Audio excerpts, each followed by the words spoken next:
धूम दुर्गाए नमः। प्रेम से बोलिए जय माता दी। आप सभी भक्तों पर माता रानी की कृपा सदा सर्वदा बनी रहे। आज की इस वीडियो में आप सभी रसपान करेंगे श्री दुर्गा सप्तशती पाठ संपूर्ण अध्याय एक साथ। हे माता, कथा को कहने वाले और कथा को श्रद्धा पूर्वक सुनने वाले भक्तों पर अपनी कृपा सदा सर्वदा बनाए रखना। पहला अध्याय में भक्तों आप सुनेंगे मेधा ऋषि का राजा सूरत और समाधि को देवी की महिमा बताना। महर्षि मार्कंडेय बोले, सूर्य के पुत्र स्वार्णी की उत्पत्ति की कथा विस्तार पूर्वक कहता हूं, सुनो। स्वार्णी महामाया की कृपा से जिस प्रकार मनवंतर के स्वामी हुए उसका हाल भी सुनो। पहले सवा रोचिस नामक मनवंतर में चैत्र में उत्पन्न हुए सूरत नाम के एक राजा थे। सारी पृथ्वी पर उनका राज्य था। वह प्रजा को अपने पुत्र के समान मानते थे। तो भी कोला विधुवंशी नाम के क्षत्रिय उनके शत्रु बन गए। दुष्टों को दंड देने वाले राजा सूरत की उनके साथ लड़ाई हुई। कोला विधुवंशियों की संख्या में कम होने पर भी राजा सूरत युद्ध में उनसे हार गए। तब वह अपने नगर में आ गए। केवल अपने देश का राज्य ही उनके पास रह गया और वह उसी देश के राजा होकर राज्य करने लगे। किंतु उनके शत्रुओं ने उन पर वहां भी आक्रमण किया। राजा को बलहीन देखकर उसके दुष्ट मंत्रियों ने राजा की सेना और खजाना अपने अधिकार में कर लिया। राजा सूरत अपने राज्याधिकार को हार कर शिकार खेलने के बहाने घोड़े पर सवार होकर वहां से एक भयंकर वन की ओर चले गए। उस वन में उन्होंने महर्षि मेधा का आश्रम देखा। वहां महर्षि अपने शिष्यों तथा मुनियों से सुशोभित बैठे हुए थे और वहां कितने ही हिंसक जीव परम शांति भाव से रहते थे। राजा सूरत ने महर्षि मेधा को प्रणाम किया और महर्षि ने भी उनका उचित सत्कार किया। राजा सूरत महर्षि के आश्रम में कुछ समय तक ठहरे। अपने नगर की ममता के आकर्षण से राजा अपने मन में सोचने लगे, पूर्व काल में पूर्वजों ने जिस नगर का पालन किया था वह आज मेरे हाथ से निकल गया। मेरे दुष्ट एवं दुरात्मा मंत्री मेरे नगर की अब धर्म से रक्षा कर रहे होंगे या नहीं। मेरा प्रधान हाथी जो कि सदा मद की वर्षा करने वाला और शूरवीर था, मेरे बैरियों के बस में होकर न जाने क्या दुख भोग रहा होगा। मेरे आज्ञाकारी नौकर जो मेरी कृपा से धन और भोजन पाने से सदैव सुखी रहते थे और मेरे पीछे पीछे चलते थे, वह निश्चय ही दुष्ट राजाओं का अनुसरण करते होंगे तथा मेरे दुष्ट एवं दुरात्मा मंत्रियों द्वारा व्यर्थी धन को व्यय करने से मेरा सचित किया हुआ मेरा खजाना एक दिन जरूर खाली हो जाएगा। इस प्रकार की बहुत सी बातें सोचता हुआ राजा निरंतर दुखी रहने लगा। एक दिन राजा सूरत ने महर्षि मेधा के आश्रम के निकट एक वेश्या को देखा। राजा ने उनसे पूछा, भाई तुम कौन हो?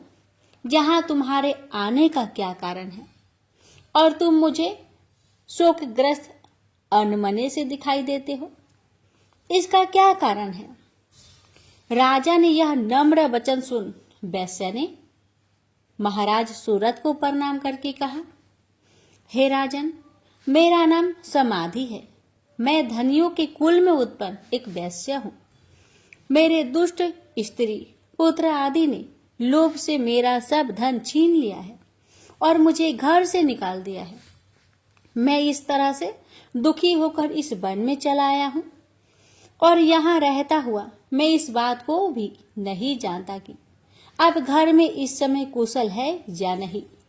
यहाँ मैं अपने परिवार का आचरण संबंधी कोई समाचार भी नहीं पा सकता कि वह घर में इस समय कुशल पूर्वक है या नहीं। मैं अपने पुत्र के संबंध में ये भी नहीं जानता कि वह सदाचारी है या दुराचार में फंसे हुए है।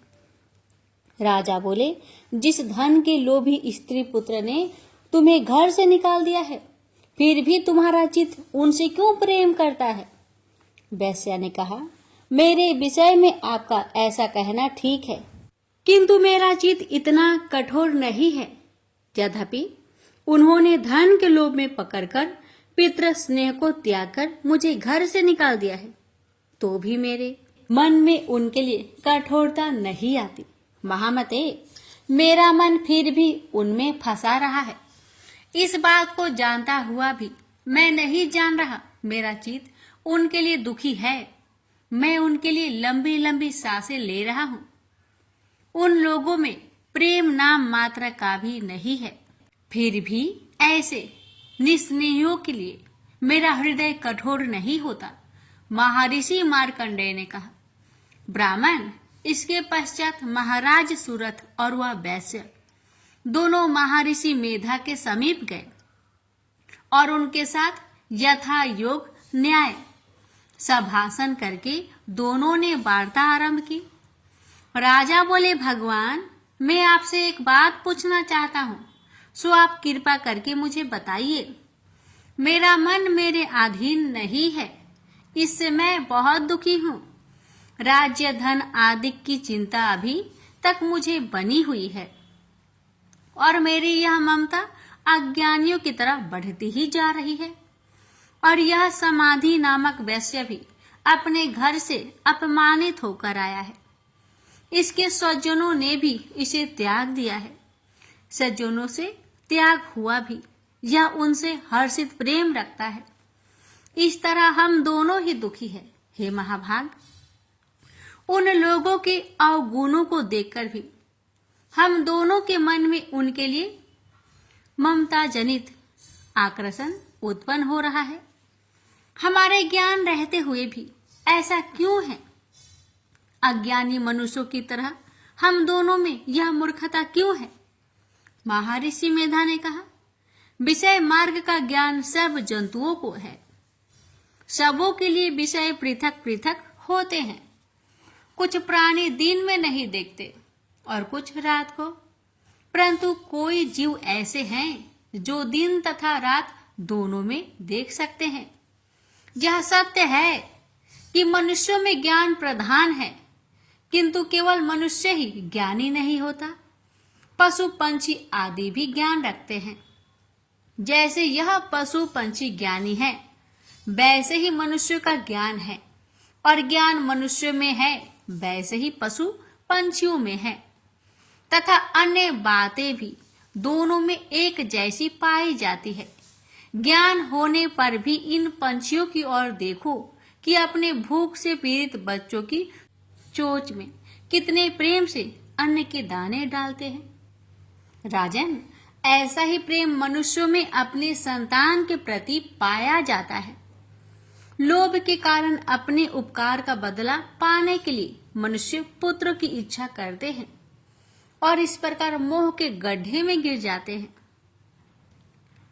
भगवान श्री हरि की जो माया है, उसी से यह संसार मोहित हो रहा है। इसमें आश्चर्य की कोई बात नहीं, क्योंकि वह भगवान विष्णु की योग निद्रा है। यह माया ही तो है जिसके कारण संसार मोह में जकड़ा हुआ है। यही महामाया भगवती देवी ज्ञानियों के चित्त को बलपूर्वक खींचकर मोह में डाल देती है और उसी के द्वारा संपूर्ण जगत की उत्पत्ति होती है। यह भगवती देवी प्रसन्न होकर मनुष्य को मुक्ति प्रदान करती है। यही संसार के बंधन का कारण है तथा संपूर्ण ईश्वरों की भी स्वामिनी है। महाराज, सूरथ ने पूछा, भगवान, वह देवी कौन है जिसको आप महामाया कहते हैं? ब्राह्मण, वह कैसे उत्पन्न हुई और उसका कार्य क्या है? उसके चरित्र कौन कौन है? प्रभु, उसका जैसा प्रभाव हो, जैसा स्वरूप हो, वह सभी मुझसे कृपा कर कहिए, मैं आपसे सुनना चाहता हूँ। महर्षि मेधा बोले, हे राजन, वह देवी तो नित्य स्वरूपा है, उससे यह संसार रचाया गया है, तब भी उसकी उत्पत्ति अनेक प्रकार से होती है। वह सब आप मुझसे सुनो। वह देवताओं का कार्य सिद्ध करने के लिए प्रकट होती है। उस समय वह उत्पन्न हुई कहलाती है। संसार को जलमय करके जब भगवान विष्णु योग निद्रा का आश्रय लेकर शेष शैया पर सो रहे थे, तब मधु केटप नाम के 2 असुर उनके कानों के मैल से प्रकट हो गए। श्री ब्रह्मा जी ने जब उन दोनों को अपनी ओर आते देखा और ये भी देखा कि भगवान विष्णु योग निद्रा का आश्रय लेकर सो रहे हैं, तो वह उस समय श्री भगवान के जगाने के वास्ते उनके नेत्रों में निवास करने वाली योग निद्रा की स्तुति करने लगे। श्री ब्रह्मा जी ने कहा, हे देवी, तुम ही स्वाहा, तुम ही स्वाधा वसटकार हो। स्वर भी तुम्हारा ही स्वरूप है। तुम ही जीवन देने वाली सुधा हो। नित्य अक्षर प्रणव में आकर ओकार, मकार इन तीनों में मात्राओं के रूप में तुम ही स्थित हो। इनके अतिरिक्त जो बिंदु रूपा अर्ध मात्रा है, जिसका कि विशेष रूप से उच्चारण नहीं किया जाता है, हे देवी, वो भी तुम ही हो। हे देवी, संध्या, सावित्री तथा परम जननी तुम ही हो। तुम इस विश्व को धारण करने वाली हो। तुमने ही इस जगत की रचना की है और तुम ही इस जगत का पालन करने वाली हो, और तुम ही कल्प के अंत में सबको भक्षण करने वाली हो। हे देवी, जगत की उत्पत्ति के समय तुम सृष्टि रूपा होती है, पालन काल में स्थित रूपा हो और कल्प के अंत में संहार रूप धारण कर लेती हो।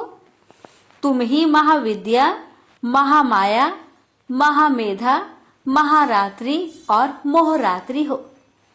श्रीश्वरी और बोध स्वरूपा बुद्धि भी तुम ही हो। लज्जा, पुष्टि, तुष्टि, शांति और क्षमा भी तुम ही हो।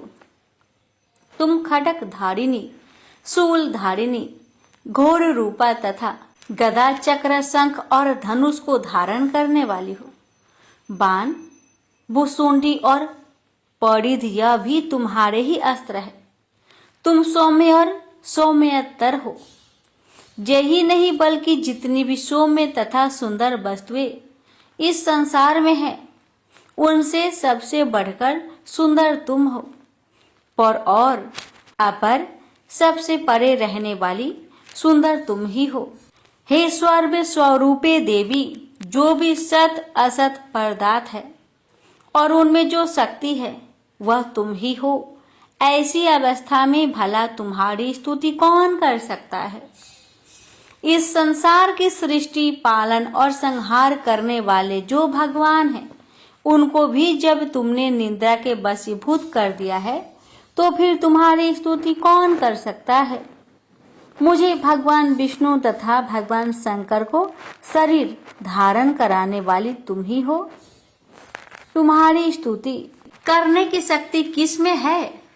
हे देवी, तुम तो अपने इन उदार प्रभाव के कारण ही प्रशंसनीय हो। मधु और केटप जो भयंकर असुर हैं, इन्हें तो मोह में डाल दो और श्री हरि भगवान विष्णु को भी जल्दी जगा दो और उनमें इनकी मार डालने की बुद्धि भी उत्पन्न कर दो। महर्षि मेधा बोले, हे राजन, जब श्री ब्रह्मा जी ने देवी से इस प्रकार स्तुति करके भगवान को जगाने तथा मधु और केटप को मारने के लिए कहा, तो वह भगवान श्री विष्णु जी के सामने खड़ी हो गई।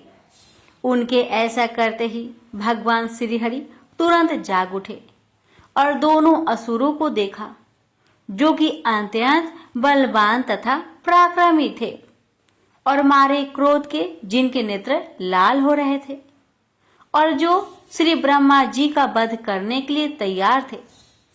इस पर उन दोनों दुरात्मा असुरों के साथ भगवान श्री हरि पूरे 5000 वर्ष तक लड़ते रहे। एक तो वह अत्यंत बलवान तथा पराक्रमी थे, दूसरे महामाया ने भी उन्हें मोह में डाल रखा था। अतः वह श्री भगवान से कहने लगे, हम दोनों तुम्हारी वीरता से अत्यंत प्रसन्न हैं, अतः तुम हमसे कोई वर मांगो। भगवान ने कहा, यदि तुम मुझ पर प्रसन्न हो तो आप मेरे हाथों से मर जाओ। बस इतना सा ही वर मैं तुमसे मांगता हूँ, यहाँ दूसरा वर से क्या प्रयोजन। महर्षि मेधा बोले, इस तरह से जब यह धोखे में आ गए और अपने चारों ओर जल ही जल देखा तो भगवान श्री हरि से कहने लगे, जहाँ पर जल ना हो, सूखी जमीन हो, उसी जगह हमारा वध कीजिए। महर्षि मेधा कहते हैं, भगवान तथास्तु कहकर श्री हरि ने उन दोनों को अपनी जांघ पर लेटाकर उन दोनों के सिर काट डाले। इस तरह से यह देवी श्री ब्रह्मा जी की स्तुति करने पर प्रकट हुई थी। महर्षि मेधा बोले, प्राचीन काल में देवताओं और असुरों में पूरे 100 वर्ष तक घोर युद्ध हुआ था। उनमें असुरों का स्वामी महिषासुर था और देवराज इंद्र देवताओं के नायक थे। इस युद्ध में देवताओं की सेना परास्त हो गई थी और इस प्रकार संपूर्ण देवताओं को जीत महिषासुर इंद्र बन बैठा था। युद्ध के पश्चात हारे हुए देवता प्रजापति श्री ब्रह्मा को साथ लेकर उस स्थान पर पहुंचे जहां पर कि भगवान शंकर विराजमान थे। देवताओं ने अपनी हार का सारा वृत्तांत भगवान श्री विष्णु और शंकर जी से कह सुनाया। वह कहने लगे, प्रभु, महिषासुर सूर्य, इंद्र, अग्नि, वायु, चंद्रमा, यम, वरुण तथा अन्य देवताओं के सब अधिकार छीनकर सबका अधिष्ठात्र स्वयं बन गया है। उसने समस्त देवताओं को स्वर्ग से निकाल दिया। वह मनुष्यों की तरह पृथ्वी पर विचर रहे हैं। दैत्यों की सारी करतूत हमने आपको सुना दी है और आपकी शरण में इसलिए आए हैं कि आप उनके वध का कोई उपाय सोचे। देवताओं की बातें सुनकर भगवान श्री विष्णु और शंकर जी को दैत्यों पर बड़ा गुस्सा आया। उनकी भौहें तन गई और आंखें लाल हो गई। गुस्से में भरे हुए भगवान विष्णु के मुख से बड़ा भारी तेज निकला और उसी प्रकार का तेज भगवान शंकर, ब्रह्मा और इंद्र आदि दूसरे देवताओं के मुख से प्रकट हुआ। फिर वह सारा तेज एक में मिल गया और तेज का पुंज वह ऐसी दिखता था जैसे कि ज्वलमान पर्वत हो। देवताओं ने देखा कि उस पर्वत की ज्वाला चारों ओर फैली हुई थी और देवताओं के शरीर में प्रकट हुए उस तेज की किसी अन्य तेज से तुलना नहीं हो सकती थी। एक स्थान पर इकट्ठा होने पर तेज एक देवी के रूप में परिवर्तित हो गई और अपने प्रकाश से तीनों लोकों में व्याप्त जान पड़ा। वह भगवान शंकर का तेज था। उससे देवी का मुख प्रकट हुआ। यमराज के तेज से उनके सिर के बाल बने। भगवान श्री विष्णु के तेज से उनकी भुजाएं बनी।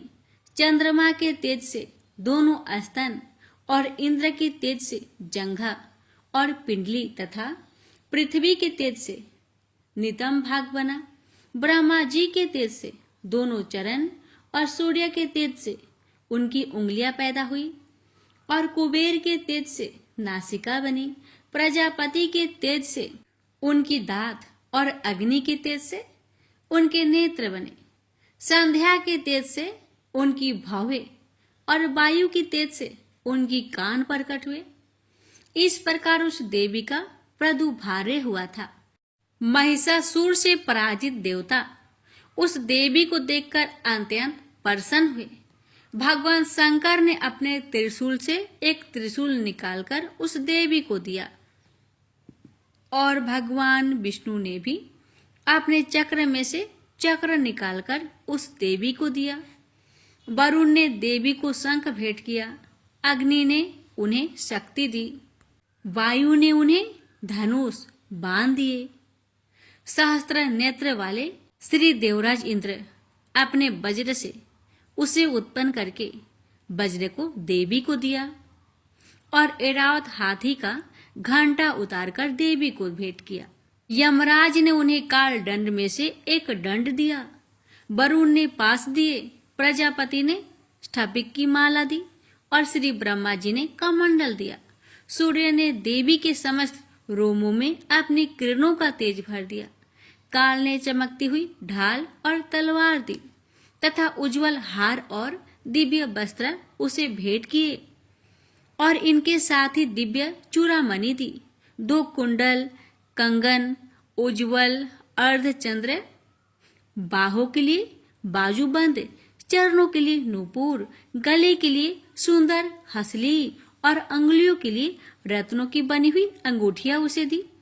विश्वकर्मा ने उनको फरसा दिया और उसके साथ ही कई प्रकार के अस्त्र और अमेध कवच दिए और इसके अतिरिक्त उसने उसे कभी ना कुमलाने वाले कमलों की मालाएं भेंट की।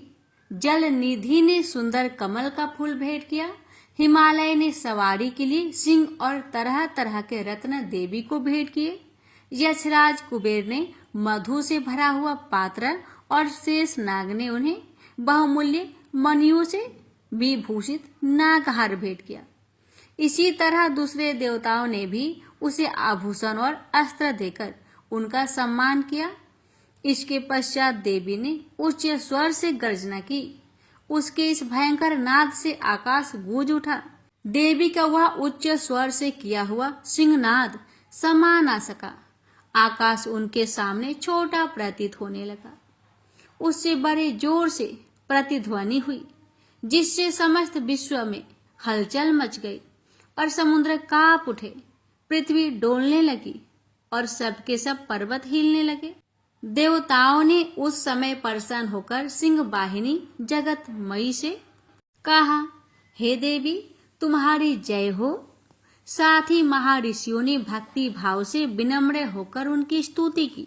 संपूर्ण त्रिलोकी को शोकमान देखकर दैत्यगण अपनी सेनाओं को साथ लेकर और हथियार आदि सजाकर उठ खड़े हुए। महिषासुर के क्रोध का कोई परावर न था। उसने क्रोध में भरकर कहा, यह सब क्या उत्पात है।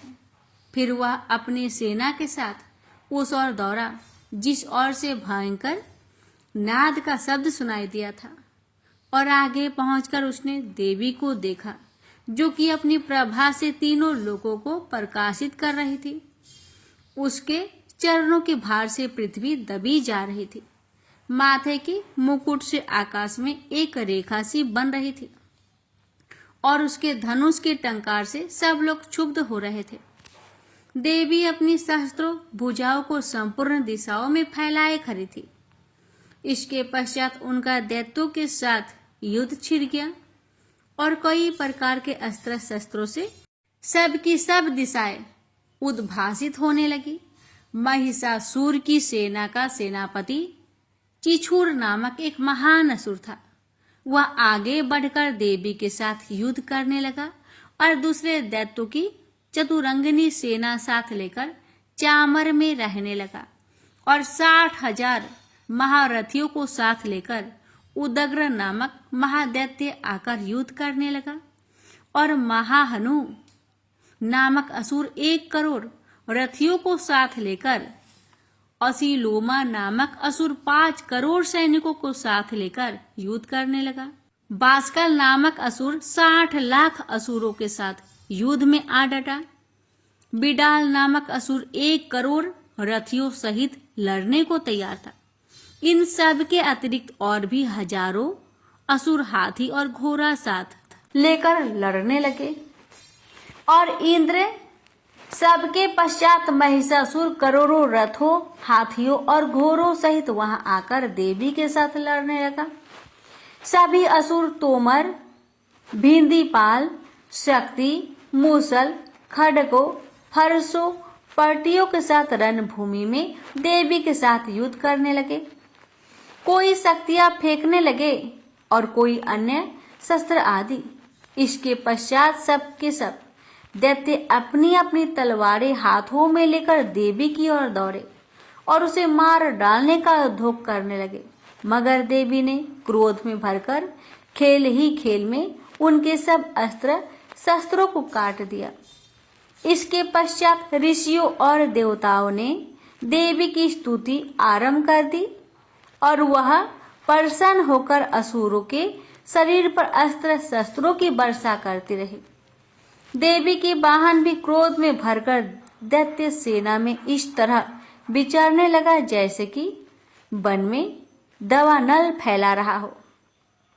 युद्ध करती हुई देवी ने क्रोध में भर जिस पर श्वासों को छोड़ा, वह तुरंत ही सैकड़ों हजारों गणों के रूप में परिवर्तित हो गए।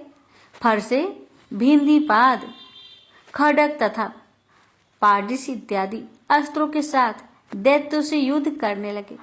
देवी की शक्ति से बढ़े हुए वह गण दैत्यों का नाश करते हुए ढोल, शंख व मृदंग आदि बजा रहे थे। तदंतर देवी ने त्रिशूल, गदा, शक्ति, खड्ग इत्यादि से सहस्त्रों असुरों को मार डाला। कितने को घंटे की भयंकर आवाज से ही यमलोक पहुंचा दिया। कितने ही असुरों को उसने पास में बांधकर पृथ्वी पर धर घसीटा। कितनों को अपनी तलवार से टुकड़े टुकड़े कर दिए और कितनों को गदा की चोट से धरती पर सुला दिया। कई दैत्य मूसल की मार से घायल होकर रक्त बामन करने लगे और कई शूल से छाती फट जाने के कारण पृथ्वी पर लेट गए और कितनों की बाण वर्षा से कमर टूट गई। देवताओं को पीड़ा देने वाले दैत्य कट कट कर मरने लगे। कितने की बाहें अलग हो गई, कितनों की ग्रीवाएं कट गई, कितनों के सिर कटकर धूप भूमि पर लुढ़क गए, कितनों के शरीर बीच में से कट गए और कितनों की जंघाएं कट गई और वह पृथ्वी पर गिर पड़े। कितने ही सिरों व टांगों के कटने पर भी भूमि पर से उठ खड़े हुए और अस्त्र हाथ में लेकर देवी से लड़ने लगे और कई दैत्यगण भूमि में बाजों की ध्वनि के साथ नाच रहे थे।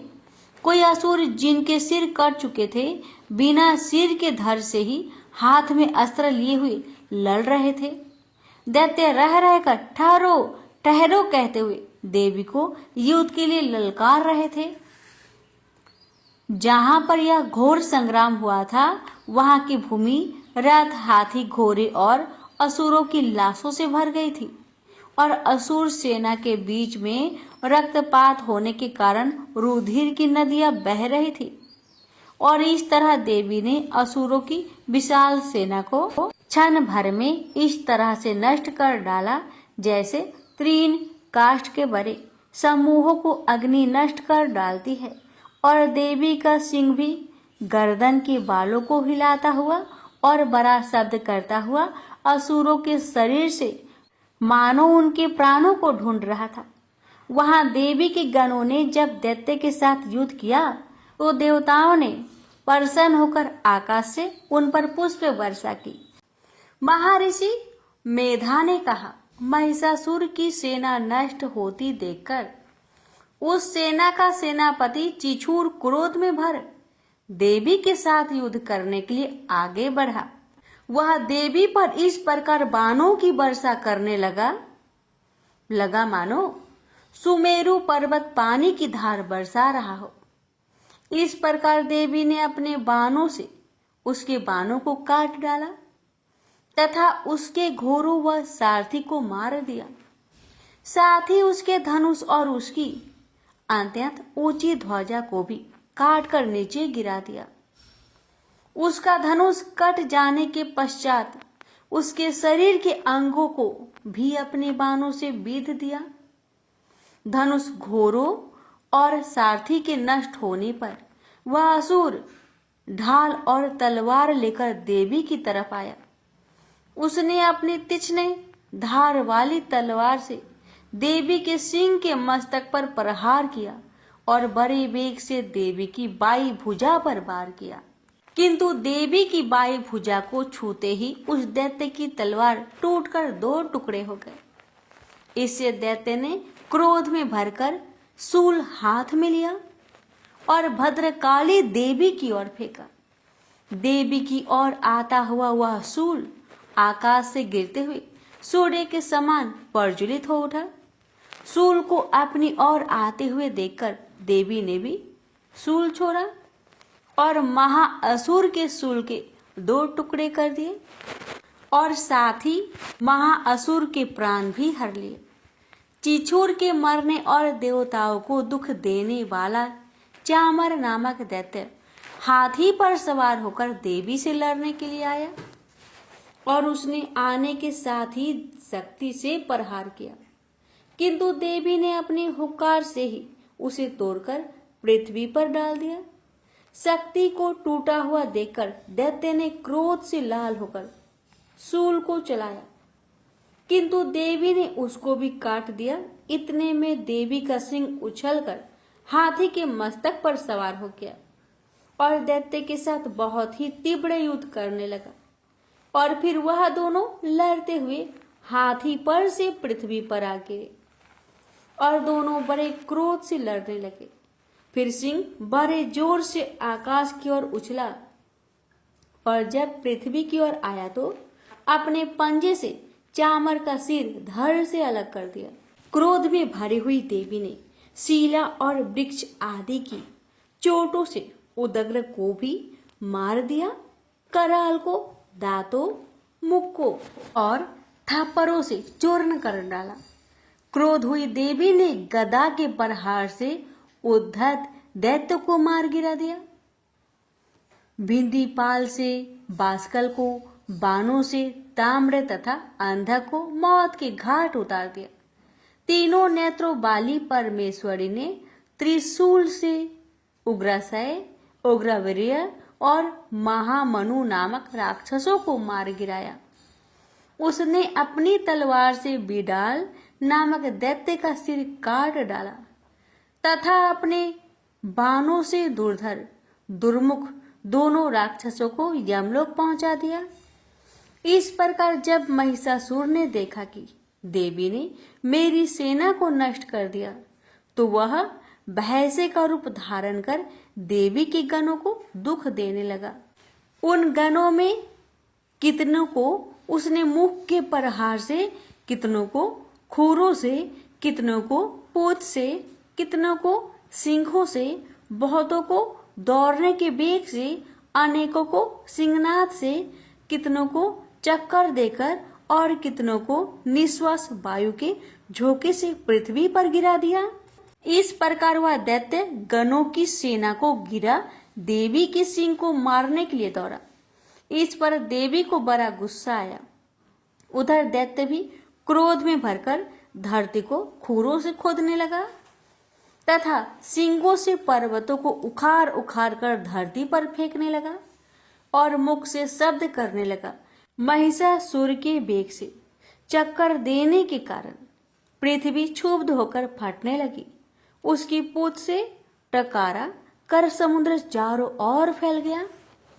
हिलते हुए सिंहों के आघात से मेघ खंड खंड हो गए और श्वास से आकाश में उड़ते हुए पर्वत गिरने लगे। इस तरह क्रोध में भरे हुए राक्षस को देख चंडिका को भी क्रोध आ गया और वह उसके मारने के लिए क्रोध में भर गई। देवी ने पास फेंककर दैत्यों को बांध लिया। उसमें बध जाने पर दैत्य का रूप त्याग दिया और सिंह का रूप बना लिया और जो ही देवी उसका सिर काटने के लिए तैयार हुई, उसने पुरुष का रूप बना लिया। जो ही हाथ में तलवार लिए था, देवी ने तुरंत ही अपने बाणों के साथ उस पुरुष को उसकी तलवार ढाल सहित बीध डाला। इसके पश्चात वह हाथी के रूप में दिखाई देने लगा और अपनी लंबी सूंड से देवी के सींग को खींचने लगा और गरजने लगा। देवी ने तलवार से उसकी सूंड काट डाली। तब राक्षस ने एक बार फिर भैंसे का रूप धारण कर लिया और पहले की तरह चर अचर जीवों सहित समस्त त्रिलोकी को व्याकुल करने लगा। इसके पश्चात क्रोध में भरी हुई देवी बारंबार उत्तम मधु का पान करने लगी और लाल लाल नेत्र करके हंसने लगी।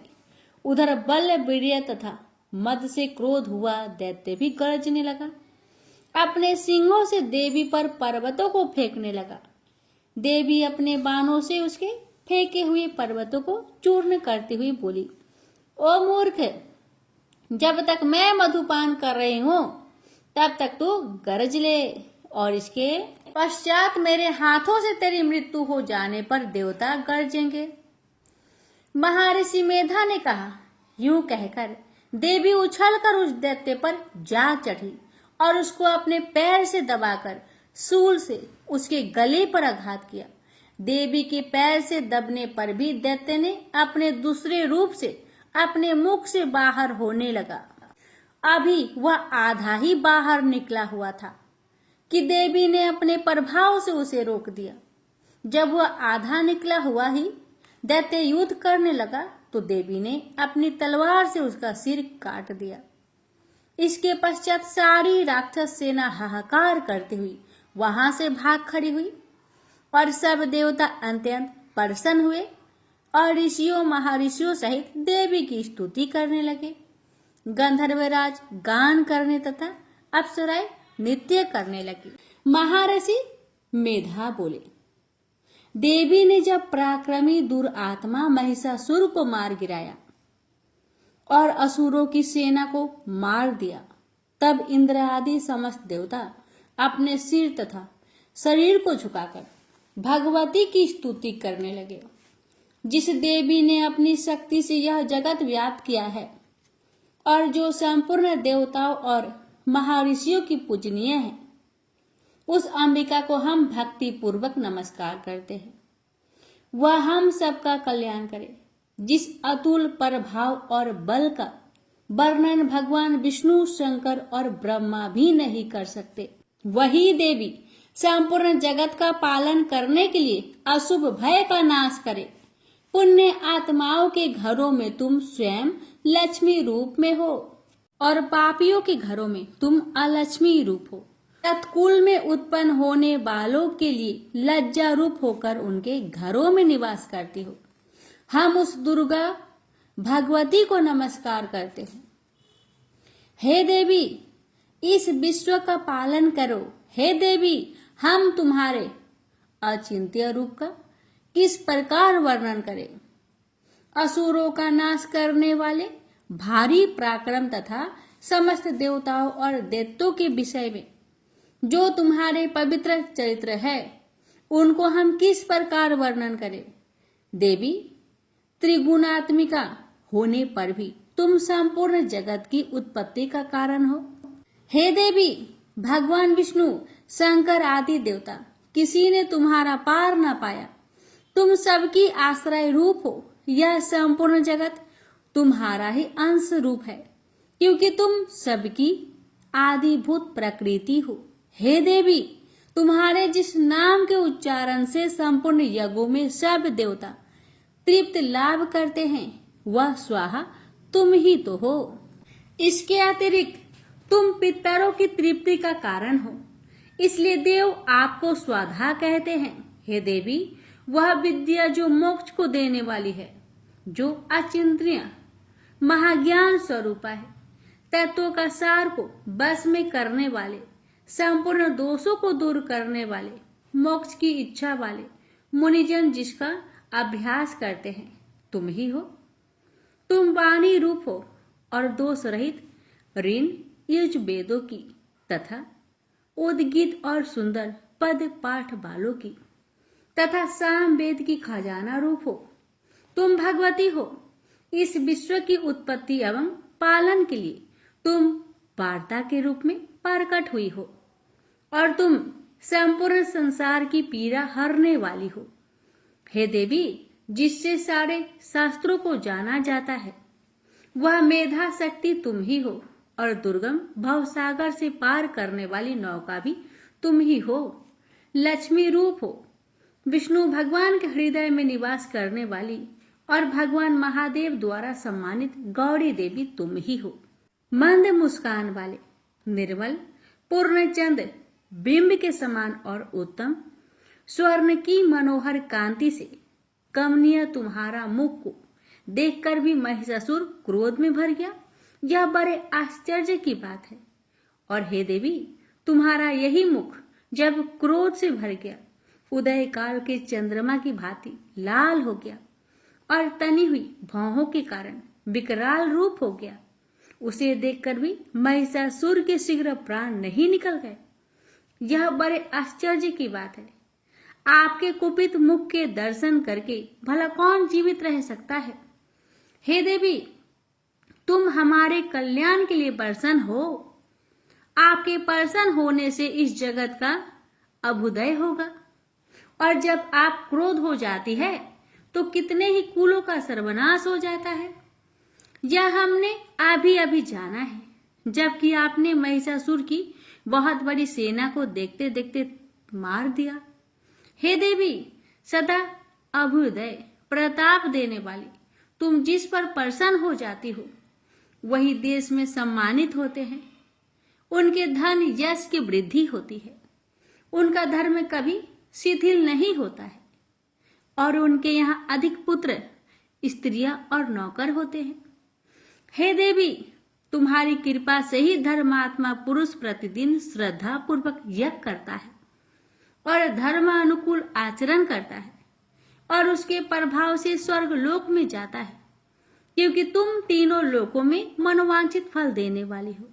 माँ दुर्गे, तुम स्मरण करने पर संपूर्ण जीवों के भय नष्ट कर देती हो, और शिथिल चित्त बालों के द्वारा चिंतन करने पर उन्हें और अत्यंत मंगल देती हो। हे दरिद्र, दुख व भय हरने वाली देवी, तुम्हारे सिवा दूसरा कौन है। आपका चित्त सदा दूसरों के उपकार में लगा रहता है। हे देवी, तुम शत्रुओं को इसलिए मारती हो कि उनके मारने से दूसरों को सुख मिलता है। वह नरक में जाने के लिए चिरकाल तक पाप करते रहे हो, किंतु तुम्हारे साथ युद्ध करके सीधे स्वर्ग को जाएं, इसलिए ही तुम उनका वध करती हो। हे देवी, क्या तुम दृष्टिपात मात्र से समस्त असुरों को भस्म नहीं कर सकती? बस ही कर सकती हो। तुम्हारा शत्रुओं को शस्त्र के द्वारा मारना इसलिए है कि शत्रु के द्वारा मरकर स्वर्ग लोक में जावे। इस तरह से हे देवी, उन शत्रुओं के प्रति भी तुम्हारा विचार उत्तम है। हे देवी, तुम्हारे उग्र खड्ग की चमक से और त्रिशूल के अग्र भाग की कांति के समूह से असुरों की आंखें नहीं फूटी। उसका कारण ये था कि वे किरणों से शोभमान तुम्हारे चंद्रमा के समान आनंद प्रदान करने वाले सुंदर मुख को देख रहे थे। हे देवी, तुम्हारा शील बुरे वृत्तांत को दूर करने वाला है, और सबसे अधिक तुम्हारा रूप है जो न तो कभी चिंतन में आ सकता है और ना ही जिसकी दूसरों से तुलना हो सकती है। तुम्हारा बल व पराक्रम उनका विनाश कर चुके थे। इस तरह आपने शत्रुओं पर भी दया प्रकट की है। हे देवी, तुम्हारे बल की किसके साथ बराबरी की जा सकती है, तथा शत्रुओं को भय देने वाला इतना सुंदर रूप भी और किसका है। हृदय में कृपा और युद्ध में निष्ठुरता, ये दोनों बातें तीनों लोकों में केवल तुम ही में दिखने में आया है। युद्ध भूमि में शत्रुओं को मारकर उन्हें स्वर्ग लोक पहुंचाया है। इस तरह तीनों लोकों की तुमने रक्षा की है, तथा उन उन्मत्त असुरों से जो हमें भय था उसको भी तुमने दूर किया है। तुमको हमारा नमस्कार है। हे देवी, तुम शूल तथा खड्ग से हमारी रक्षा करो, तथा घंटे की ध्वनि और धनुष की टंकार से हमारी रक्षा करो। चंडिके, आप अपने शूल को घुमाकर पूर्व, पश्चिम, दक्षिण तथा उत्तर दिशा में हमारी रक्षा करो। तीनों लोकों में जो तुम्हारे सौम्य रूप है तथा घोर रूप है, उनसे हमारी रक्षा करो, तथा इस पृथ्वी की रक्षा करो। अंबिके, आपके कर पल्लवों में जो खड्ग, शूल और गदा आदि शोभा पा रहे हैं, उन सब से हमारी रक्षा करो। महर्षि बोले कि इस प्रकार जब सब देवताओं ने जगत माता भगवती की स्तुति की और नंद वन के पुष्पों तथा गंध अनुलोपनों द्वारा उनका पूजन किया, और फिर सबने मिलकर जब सुगंधित व दिव्य धूपों द्वारा उनको सुगंध निवेदन की। तब देवी ने प्रसन्न होकर कहा, देवताओं, तुम सब मुझसे मनोवांछित वर मांगो। देवता बोले, भगवती, तुमने हमारा सब कुछ कार्य कर दिया, अब हमारे लिए कुछ मांगना बाकी नहीं रहा, क्योंकि तुमने हमारे शत्रु महिषासुर को मार डाला है। हे मातेश्वरी, तुम इस पर भी यदि हमें कोई वर देना चाहती हो तो बस इतना वर दो कि जब जब हम आपका स्मरण करें तब तब आप हमारी विपत्तियों को हरण करने के लिए हमें दर्शन दिया करें। अंबिके, जो कोई तुम्हारी स्तुति करे तुम उनके वित्त, समृद्धि और वैभव देने के साथ ही उनकी धन और स्त्री आदि संपत्ति बढ़ाए और सदा हम पर प्रसन्न रहे। महर्षि बोले, हे राजन, देवताओं ने जब जगत के लिए तथा अपने लिए इस प्रकार प्रश्न किया तो बस तथास्तु कहकर देवी अंतर्ध्यान हो गई। हे भूप, जिस प्रकार तीनों लोकों का हित चाहने वाली वह भगवती देवताओं के शरीर से उत्पन्न हुई थी, वह सारा वृत्तांत मैंने तुमसे कह दिया है। और इसके पश्चात दुष्ट असुरों तथा शुभ निशुभ का वध करने और सब लोगों की रक्षा करने के लिए जिस प्रकार गौरी देवी के शरीर से उत्पन्न हुई थी, वह सारा वृत्तांत मैं यथावत वर्णन करता हूँ।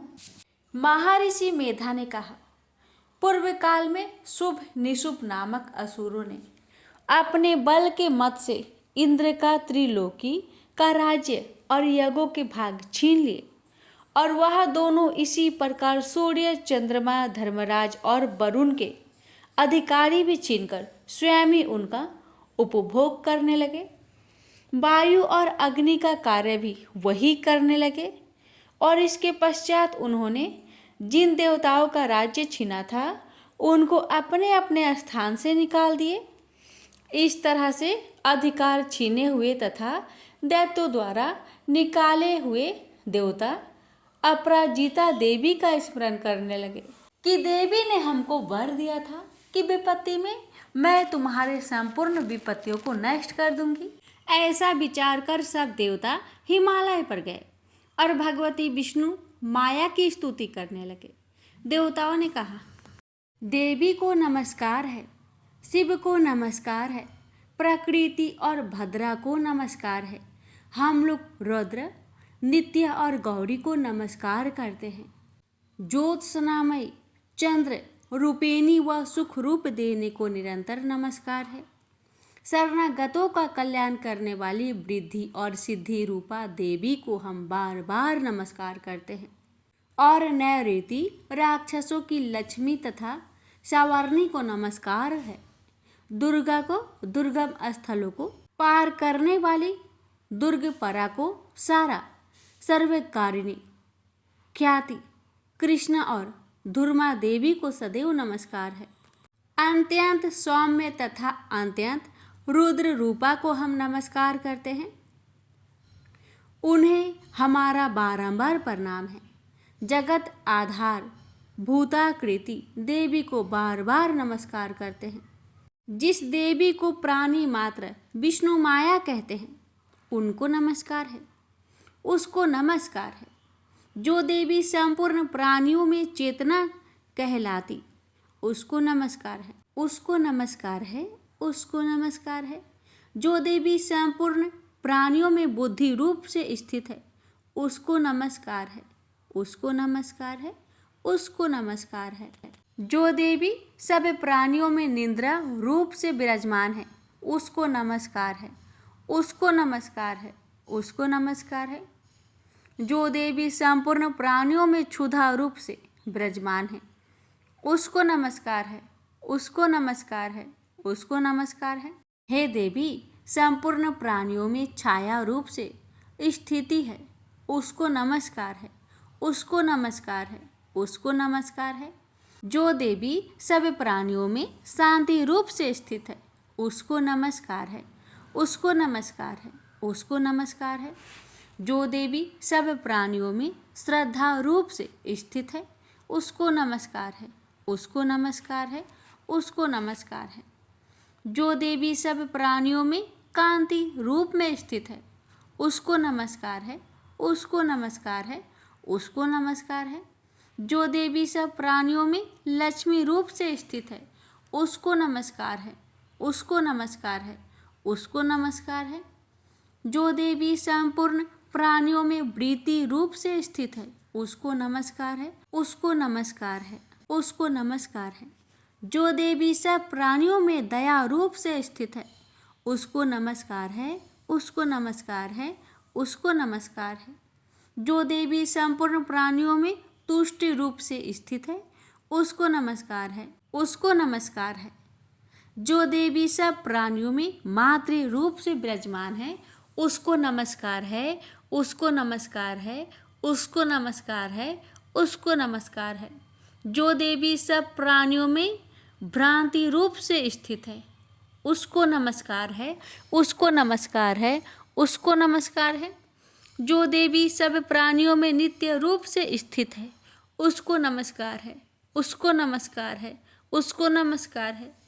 जो देवी संपूर्ण प्राणियों में चैतन्य रूप से स्थित है, उसको नमस्कार है, उसको नमस्कार है, उसको नमस्कार है। जो देवी संपूर्ण प्राणियों में भांति रूप से स्थित है, उसको नमस्कार है, उसको नमस्कार है, उसको नमस्कार है। जो देवी संपूर्ण प्राणियों में नित्य व्याप्त रहती है, उसको नमस्कार है।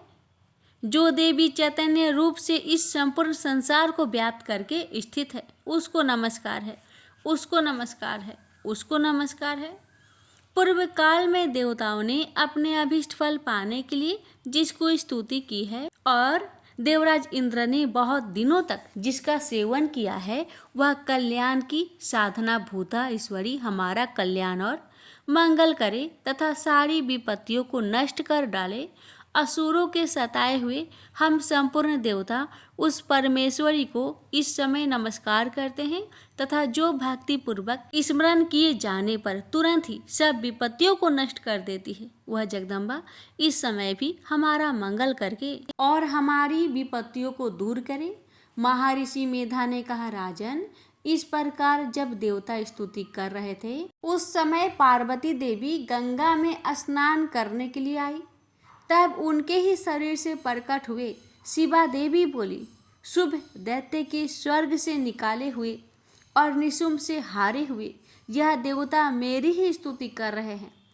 पार्वती के शरीर से अंबिका निकली थी, इसलिए उसको संपूर्ण लोक में कौशिकी कहते हैं। कौशिकी के प्रकट रहने के पश्चात पार्वती देवी के शरीर का रंग काला हो गया और वह हिमालय पर रहने वाली कालिका देवी के नाम से प्रसिद्ध हुई। फिर शुभ और निशुभ के दूत चंडमुंड वहां आए। उन्होंने परम मनोहर रूप वाली अंबिका देवी को देखा। फिर वह शुंभ के पास जाकर बोले, महाराज, एक अत्यंत सुंदर स्त्री हिमालय को प्रकाशित कर रही है। वैसा रूप रंग आज तक हमने किसी स्त्री का नहीं देखा। हे असुरेश्वर, आप यह पता लगाए कि वह कौन है और उसको ग्रहण कर ले। वह स्त्री स्त्रियों में रत्न है। वह अपनी कांति से 10 दिशाओं को प्रकाश करती हुई वहाँ स्थित है, इसलिए आपको उसका देखना उचित है। प्रभु, तीनों लोकों के हाथी, घोड़े और मणि इत्यादि जितने रत्न हैं, वह सब इस समय आपके घर में शोभ्यमान है। हाथियों में रत्न ऐरावत हाथी और उच्च श्रेवा नामक घोड़ा तो आप इंद्र से लाए हैं।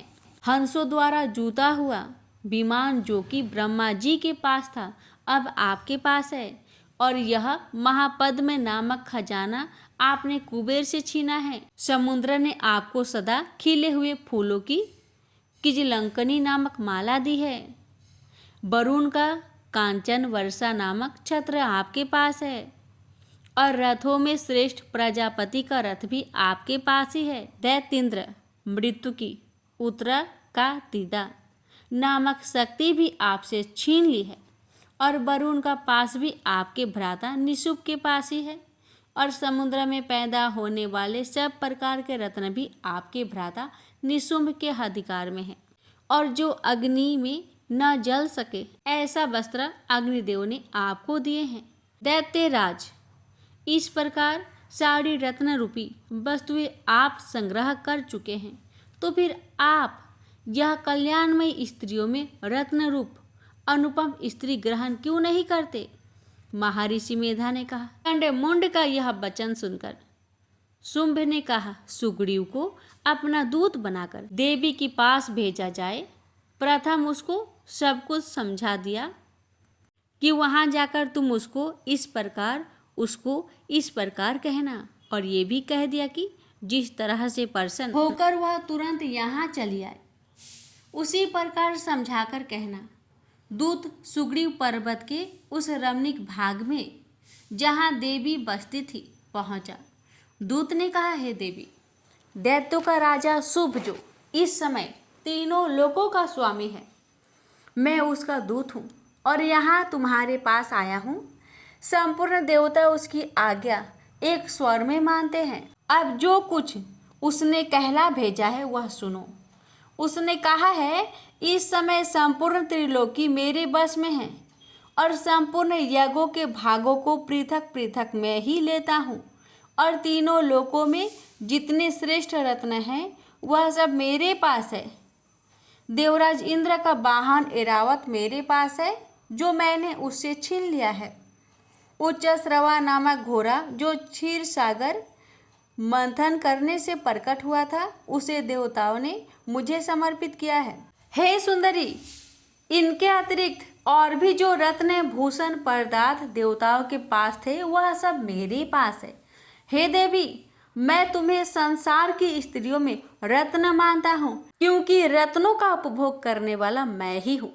हे चंचल कटाक्षों वाली सुंदरी, अब यह मैं तुझ पर छोड़ता हूँ कि तू मेरे या मेरे भाई महापराक्रमी निशुंभ की सेवा में आ जाए।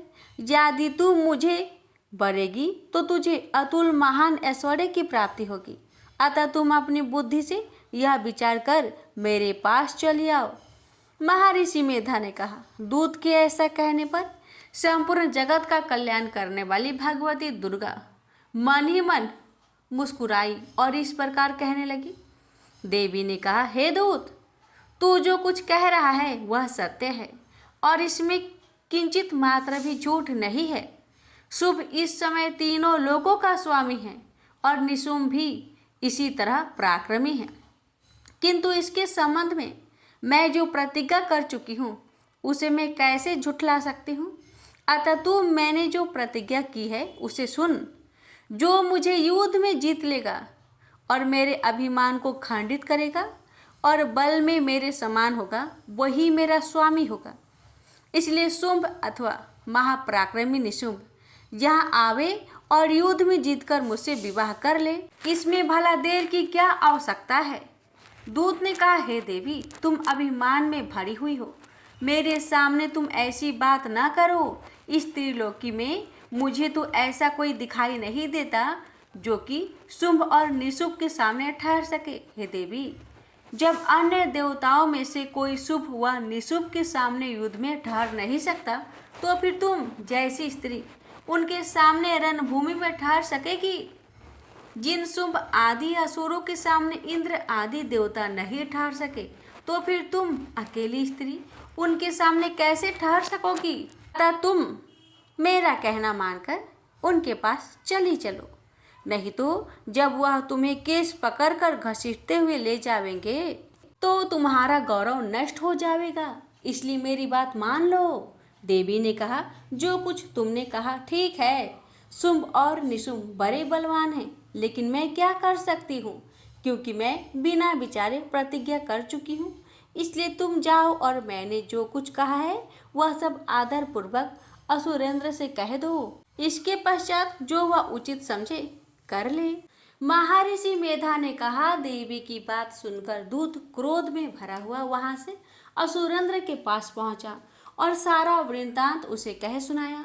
दूत की बात सुन असुरेंद्र के क्रोध का पारावार न रहा और उसने अपनी सेनापति धूम्रलोचन से कहा, धूम्रलोचन, तुम अपनी सेना सहित शीघ्र वहां जाओ और उस दुष्टा को केसों से पकड़कर घसीटते हुए यहाँ ले आओ। यदि उसकी रक्षा के लिए कोई दूसरा खड़ा हो, चाहे वह देवता, यक्ष अथवा गंधर्व ही क्यों ना हो, उसको तुम अवश्य मार डालना। महर्षि मेधा ने कहा। शुंभ के इस प्रकार आज्ञा देने पर धूम्रलोचन 60,000 राक्षसों की सेना को साथ लेकर वहां पहुंचा और देवी को देख ललकार कर कहने लगा, अरे तू शुभ और निशुभ के पास चल। यदि तू प्रसन्नता पूर्वक मेरे साथ न चलेगी तो मैं तुझे केसों से घसीटता हुआ ले चलूंगा। देवी कहने लगी, असुरेंद्र का भेजा हुआ तेरे जैसा बलवान यदि बलपूर्वक मुझे ले जाएगा तो ऐसी दशा में मैं तुम्हारा क्या कर सकती हूँ। महर्षि मेधा ने कहा। ऐसा कहने पर धूम्रलोचन उसकी ओर लपका, किंतु देवी ने उसे अपनी हुक्कार से ही भस्म कर डाला। यह देखकर असुर सेना क्रोध होकर देवी की ओर बढ़ी, परंतु अंबिका ने उन पर तीखे बाणों, शक्तियों तथा फरसों की वर्षा आरंभ कर दी। इतने में देवी का वाहन भी अपनी ग्रीवा के बालों को झटकता हुआ और बड़ा भारी शब्द करता हुआ असुर सेना में कूद पड़ा। उसने कई असुर अपने पंजों से, कई अपने जबड़ा से और कई को धरती पर पटक कर अपने दांतों से घायल करके मार डाला। उसने कई असुरों को अपने नखों से पेट फाड़ डाले और कई असुरों को तो केवल थप्पड़ मारकर सिर धड़ से अलग कर दिया। कई असुरों की भुजाएं और सिर तोड़ डाले और गर्दन के बालों को हिलाते हुए उनके कई असुरों को पकड़कर पेट फाड़ कर उनका रक्त पी डाला। इस प्रकार देवी के उस महावाहन सिंह ने क्षण भर में असुर सेना को समाप्त कर दिया। शुंभ ने यह सुना कि देवी ने धूम्रलोचन असुर को मार डाला है और उसके सिंह ने सारी सेना का संहार कर दिया। तब उसका बड़ा क्रोध आया। उसके मारे क्रोध के होठ फड़कने लगे और उसने चंड और मुंड नामक महाअसुरों को आज्ञा दी, हे चंड, हे मुंड, तुम अपने साथ एक बड़ी सेना लेकर वहां जाओ और उस देवी के बाल पकड़कर और बांधकर तुरंत यहाँ ले आओ। यदि उसको यहाँ लाने में किसी प्रकार का संदेह हो तो अपनी सेना सहित उससे लड़ते हुए उसको मार डालो, और जब वह दुष्ट और उसका सिंह दोनों मारे जाए तभी उसको बांधकर यहाँ ले आना। महर्षि मेधा ने कहा। दैत्यराज की आज्ञा पाकर चंड और मुंड चतुरंगनी सेना को साथ लेकर हथियार उठाए देवी से लड़ने के लिए चल दिए।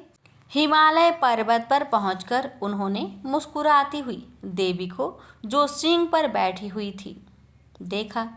अब उनको पकड़ने के लिए तलवारें लेकर उनकी ओर बढ़े। तब अंबिका को उन पर बड़ा क्रोध आया और मारे क्रोध के उनका मुख काला पड़ गया, उनकी भ्रुकुटियाँ चढ़ गई और उनके ललाट में से अत्यंत भयंकर तथा अत्यंत विस्तृत मुख वाली, लाल आंखों वाली काली प्रकट हुई, जो अपने हाथों में तलवार और पास लिए हुए थी। वह विचित्र खड्ग धारण किए हुए थी तथा चीते के चर्म की साड़ी एवं नरमुंड की माला पहन रखी थी। उसका मांस सूखा हुआ था और शरीर केवल हड्डियों का ढांचा था और भयंकर शब्द से दिशाओं को पूर्ण कर रही थी। वह असुर सेना पर टूट पड़ी और दैत्यों को भक्षण करने लगी। वह पार्श राक्षसों, अंकुशधारी महावतों, हाथियों पर सवार योद्धाओं और घंटा सहित हाथियों को एक हाथ से पकड़ पकड़ कर अपने मुंह में डाल रही थी, और इसी प्रकार वह घोड़ों, रथों, सारथियों व रथों में बैठे हुए सैनिक को मुंह में डालकर भयानक रूप से चबा रही थी। किसी के केस पकड़कर, किसी की गर्दन पकड़कर, किसी को पैरों से दबाकर और किसी दैत्य को छाती से मसलकर मार रही थी। वह दैत्य के छोड़े हुए बड़े बड़े अस्त्र शस्त्रों को मुंह में पकड़कर और क्रोध में भरकर उनको दांतों से पीस रही थी।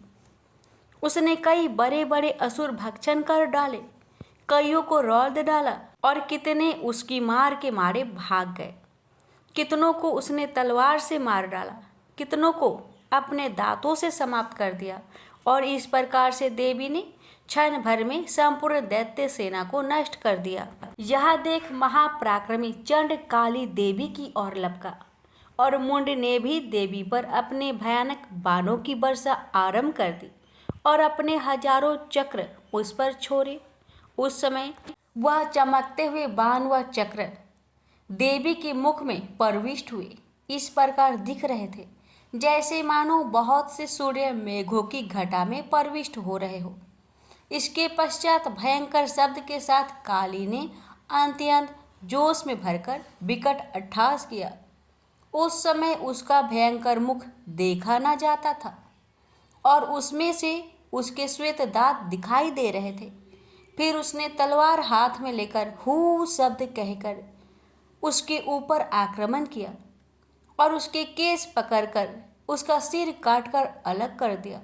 चंड को मरा हुआ देखकर मुंड देवी की ओर लपका, परंतु क्रोध में भर उसे भी अपनी तलवार से यमलोक पहुंचा दिया। चंड और मुंड को मरा हुआ देखकर उसकी बाकी बची हुई सेना वहां से भाग गई। उसके पश्चात काली चंड और मुंड के कटे हुए सिरों को लेकर चंडिका के पास गई और प्रचंड अट्टहास के साथ कहने लगी, ले देवी, चंड और मुंड दो महादैत्यों को मारकर तुम्हारी भेंट कर दिया। अब शुभ और निशुभ को तुमको स्वयं वध करना है। महर्षि मेधा ने कहा। वहां लाए हुए चंड और मुंड के सिरों को देखकर कल्याणमयी चंडी ने काली से मधुर वाणी में कहा, देवी, तुम चूंकि चंड और मुंड को मारकर मेरे पास लेकर आई हो, अतः संसार में चामुंडा के नाम से तुम्हारी ख्याति हो। महर्षि मेधा ने कहा, चंड और मुंड नामक असुर के मारे जाने से और बहुत सी सेना नष्ट हो जाने से असुरों के राजा प्रतापी शुंभ ने क्रोधयुक्त होकर अपनी संपूर्ण सेना को युद्ध के लिए तैयार होने की आज्ञा दी। उसने कहा, आज उदयुद्ध नामक 86 असुर सेनापति अपनी सेनाओं के साथ युद्ध के लिए जाए और कंबू नामक 84 सेनापति भी वहां आए और कोटि वीर्य नामक 50 सेनापति और धूम्रकुल के 100 सेनापति प्रस्थान करें। काल, द्रोहड, मार्य और कालके यह दैत्य भी मेरी आज्ञा से सजकर युद्ध के लिए कूच करे। भयानक शासन करने वाला असुरों का स्वामी शुभ इस प्रकार आज्ञा देकर बहुत बड़ी सेना को साथ युद्ध के लिए चला। उसकी सेना को अपनी ओर आता देखकर चंडिका ने अपनी धनुष की टंकार से पृथ्वी और आकाश के बीच का भाग गुज्जा दिया। राजन, इसके पश्चात देवी के सिंह ने दहाड़ना आरंभ कर दिया और अंबिका को घंटे के शब्दों ने उसको और भी बढ़ा दिया। धनुष की टंकार, शेर की दहाड़ और घंटे के शब्द से पृथ्वी और आकाश के बीच का भाग गूंज उठा और इसके साथ ही देवी ने अपने मुख को और भी भयानक बना लिया। ऐसे भयंकर शब्द को सुनकर राक्षस सेना ने देवी तथा उसके इर्द गिर्द घेरा डाल दिया। राजन, उस समय दैत्यों के नाश के लिए और देवताओं के हित के लिए ब्रह्मा, शिव, कार्तिकेय, विष्णु तथा इंद्र आदि देवों की शक्तियाँ जो अत्यंत पराक्रम और बल से संपन्न थी, उनके शरीर से निकलकर उसी रूप में चंडिका देवी के पास गई। जिस देवता का जैसा रूप था, जैसे आभूषण थे और जैसा वाहन था, वैसा ही रूप, आभूषण और वाहन लेकर उन देवताओं की शक्तियाँ दैत्यों से युद्ध करने के लिए आई। हंस युक्त विमान में बैठकर और रुद्राक्ष की माला तथा कमंडलू धारण करके ब्रह्मा जी की शक्ति आई। वृषभ पर सवार होकर, हाथ में त्रिशूल लेकर, महानाग का कंकन पहनकर और चंद्र रेखा से भूषित होकर भगवान शंकर की शक्ति महेश्वरी आई और मोर पर आरूढ़ होकर हाथ में शक्ति लिए दैत्यों से युद्ध करने के लिए कार्तिकेय जी की शक्ति उन्हीं का रूप धारण करके आई। भगवान विष्णु की शक्ति गरुड़ पर सवार होकर शंख, चक्र, गदा, धनुष तथा खड्ग हाथ में लिए हुए आई। श्री हरि की शक्ति 12 का शरीर धारण करके आई और नरसिंह के समान शरीर धारण करके उनकी शक्ति नरसिंह ही भी आई। उसकी गर्दन में झटकों से आकाश के तारे टूट पड़ते थे और इसी प्रकार देवराज इंद्र की शक्ति ऐन्द्री भी ऐरावत के ऊपर सवार होकर आई। पश्चात इन देव शक्तियों से घिरे हुए भगवान शंकर ने चंडिका से कहा, मेरी प्रसन्नता के लिए तुम शीघ्र ही इन असुरों को मारो। इसके पश्चात देवी के शरीर में अत्यंत उग्र रूप वाली और सैकड़ों गिदड़ियों के समान आवाज करने वाली चंडिका शक्ति प्रकट हुई। उस अपराजित देवी ने धूमिल जट वाले भगवान शंकर जी से कहा, प्रभु आप मेरी ओर से दूत बनकर शुभ और निशुम्भ के पास जाइए और उन अत्यंत गर्वीले दैत्यों से कहिए तथा उनके अतिरिक्त और भी दैत्य वहाँ युद्ध के लिए उपस्थित हो, उनसे भी कहिए, जो तुम्हें अपने जीवित रहने की इच्छा हो तो त्रिलोकी का राज्य इंद्र को दे दे। देवताओं को उनका यज्ञ भाग मिलना आरंभ हो जाए और तुम पाताल को लौट जाओ। किंतु यदि बल के गर्भ से तुम्हारी लड़ने की इच्छा हो तो फिर आ जाओ, तुम्हारे मान से मेरी योगिनियाँ तृप्त होगी। चूंकि उस देवी ने भगवान शंकर को दूत के कार्य में नियुक्त किया था, इसलिए वह संसार में शिवदूती के नाम से विख्यात हुई। भगवान शंकर से देवी का संदेश पाकर दैत्यों का क्रोध का कोई आर पार ना रहा और वह जिस स्थान पर देवी विराजमान थी वहां पहुंचे और जाने के साथ ही उस पर बाणों और शक्तियों की वर्षा करने लगे। देवी ने उनके फेंके हुए बाणों, शक्तियों, त्रिशूल और फरसों को अपने बाणों से काट डाला और काली देवी उस देवी के साथ आगे खड़ी होकर शत्रुओं को त्रिशूल से विदर्न करने लगी और खड्वाक से कुचलने लगी और ब्रह्मानी जिस तरफ दौड़ती थी उसी तरफ अपने कमंडलों का जल छिड़ककर दैत्यों के वीर्य व बल को नष्ट कर देती थी। और इसी प्रकार माहेश्वरी त्रिशूल से, वैष्णवी चक्र से और अत्यंत कोप वाली कौमारी शक्ति द्वारा असुरों को मार रही थी और ऐन्द्री के बाजू के प्रहार से सैकड़ों दैत्य रक्त की नदियां बहाते हुए पृथ्वी पर सो गए। बाराही ने कितने ही राक्षसों को अपनी थुथुन द्वारा मृत्यु के घाट उतार दिया। डाढ़ों के अग्रभाग से कितने ही राक्षसों की छाती को चीर डाला और चक्र की चोट से कितने को विदर्न करके धरती पर डाल दिया।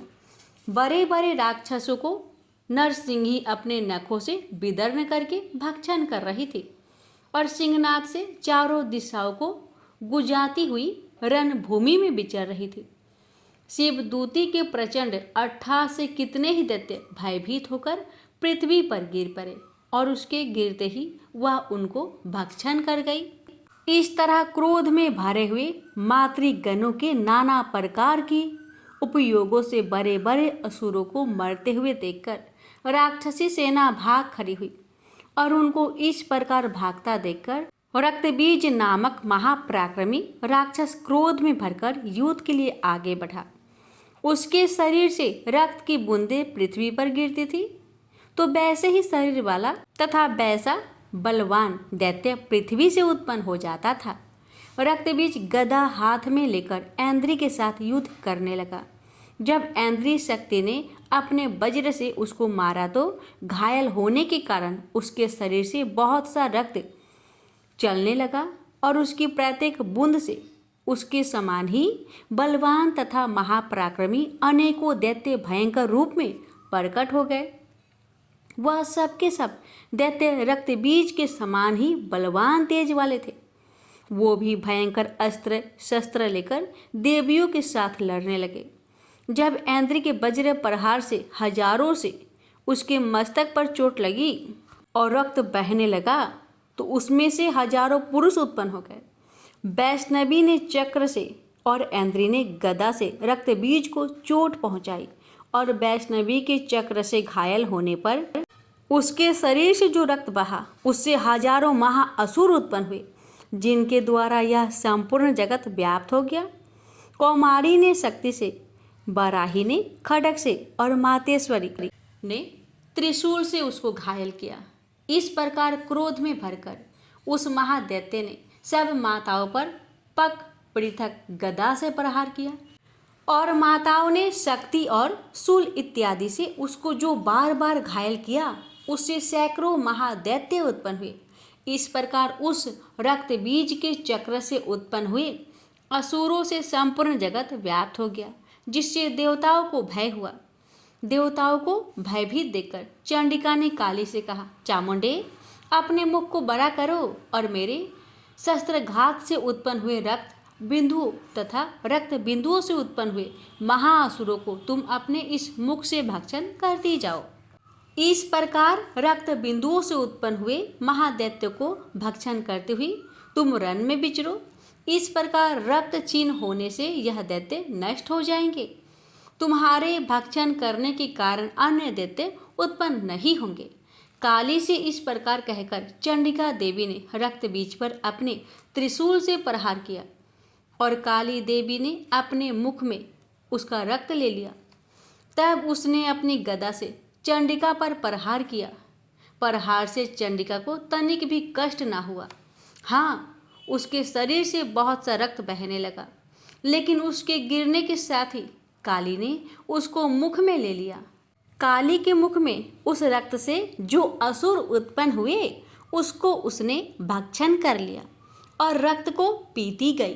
तदंतर देवी ने रक्त बीज को, जिसका कि खून काली ने पिया था, चंडिका ने वज्र, बाण तथा खड्ग तथा रिष्ट इत्यादि से मार डाला। राजन, अनेक प्रकार के शस्त्रों से मरा हुआ और खून से वंचित हुआ महादैत्य रक्तबीज पृथ्वी पर गिर पड़ा। राजन, उसके गिरने से देवता अत्यंत प्रसन्न हुए और माताएं उन असुरों का रक्त पीने के पश्चात उद्धत होकर नृत्य करने लगी। ओम दूं दुर्गाए नमः। जय माता दी। राधे राधे भक्तों, आज हम श्री दुर्गा सप्तशती पाठ के 9वें अध्याय की शुरुआत करेंगे। माता रानी की कृपा आप सभी पर सदा सर्वदा बनी रहे। भक्तों, 9वां अध्याय में सुनेंगे निशुंभ वध की कथा। राजा ने कहा, ऋषिराज, आपने रक्त बीज के वध से संबंध रखने वाला वृत्तांत मुझे सुनाया। अब मैं रक्त बीज के मरने के पश्चात क्रोध भरे हुए शुंभ व निशुंभ ने जो कर्म किया है वह सुनना चाहता हूँ। महर्षि मेधा ने कहा, रक्त बीज के मारे जाने पर शुंभ और निशुंभ को बहुत क्रोध आया और अपनी बहुत बड़ी सेना को इस प्रकार सर्वनाश होते देखकर निशुंभ देवी पर आक्रमण करने के लिए दौड़ा। उसके साथ बहुत से बड़े बड़े असुर देवी को मारने के वास्ते दौड़े और महापराक्रमी शुंभ अपनी सेना सहित चंडिका को मारने के लिए बढ़ा। फिर शुंभ और निशुंभ का देवी से घोर युद्ध होने लगा और वह दोनों असुर इस प्रकार देवी पर बाण फेंकने लगे जैसे मेघों से वर्षा हो रही हो। उन दोनों के चलाए हुए बाणों को देवी ने अपने बाणों से काट डाला और अपने शस्त्रों की वर्षा से उन दोनों दैत्यों को चोट पहुंचाई। निशुंभ ने तीक्ष्ण तलवार और चमकती हुई ढाल लेकर देवी के सिंह पर आक्रमण किया। अपने वाहन को पहुंची हुई देखकर देवी ने अपने चूरद्र नामक बाण से निशुंभ की तलवार व ढाल दोनों को ही काट डाला। तलवार और ढाल कट जाने पर निशुंभ ने देवी पर शक्ति से प्रहार किया। देवी ने अपने चक्र से उसके 2 टुकड़े कर दिए। फिर क्या था, दैत्य मारे क्रोध के जल भुन गया। उसने देवी को मारने के लिए उसकी ओर शूल फेंका, किंतु देवी ने अपने मुक्के से उसको चूर चूर कर डाला। फिर उसने देवी पर गदा से प्रहार किया। देवी ने त्रिशूल से गदा को भस्म कर डाला। इसके पश्चात वह फरसा हाथ में लेकर देवी की ओर लपका। देवी ने अपने बाणों से उसे धरती पर सुला दिया। अपने पराक्रमी भाई निशुंभ के इस प्रकार से मरने पर शुंभ क्रोध में भरकर देवी को मारने के लिए दौड़ा। रथ में बैठा हुआ उत्तम आयुधों से सुशोभित अपनी 8 बड़ी बड़ी भुजाओं से सारे आकाश को ढके हुए था।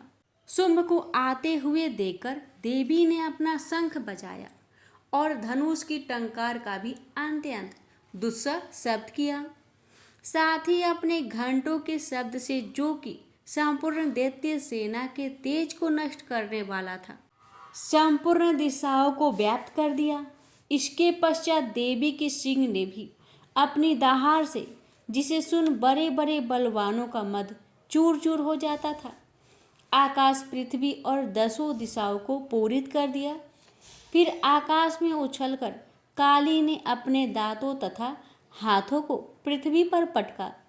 उसके ऐसा करने से ऐसा शब्द हुआ जिससे कि उससे पहले के सारे शब्द शांत हो गए। इसके पश्चात शिवदूती ने असुरों के लिए भय उत्पन्न करने वाला अट्टहास किया, जिसे सुनकर सब दैत्य थर्रा उठे और शुंभ को बड़ा क्रोध हुआ। फिर अंबिका ने उसे अरे दुष्ट, खरा रह कहा तो आकाश से सभी देवता जय हो बोल उठे। शुंभ ने वहां जाकर ज्वालाओं से युक्त एक अत्यंत भयंकर शक्ति छोड़ी, जिसे आते देखकर देवी ने अपनी महोलका नामक शक्ति से काट डाला। राजन, फिर शुंभ के सिंहनाद से तीनों लोक व्याप्त हो गया और उसकी प्रतिध्वनि से ऐसा घोर शब्द हुआ जिसने इससे पहले के सब शब्दों को जीत लिया। शुंभ के छोड़े बाणों को देवी ने और देवी के छोड़े बाणों को शुंभ ने अपने बाणों से काट सैकड़ों और हजारों टुकड़े में परिवर्तित कर दिए। इसके पश्चात जब चंडिका ने क्रोध में भरा शुंभ को त्रिशूल से मारा तो वह मूर्छित होकर पृथ्वी पर गिर पड़ा। इतने में निशुंभ चैतन्य होकर वहां धनुष लेकर आया और अपने बाणों से उसने देवी काली तथा सिंह को घायल कर दिया।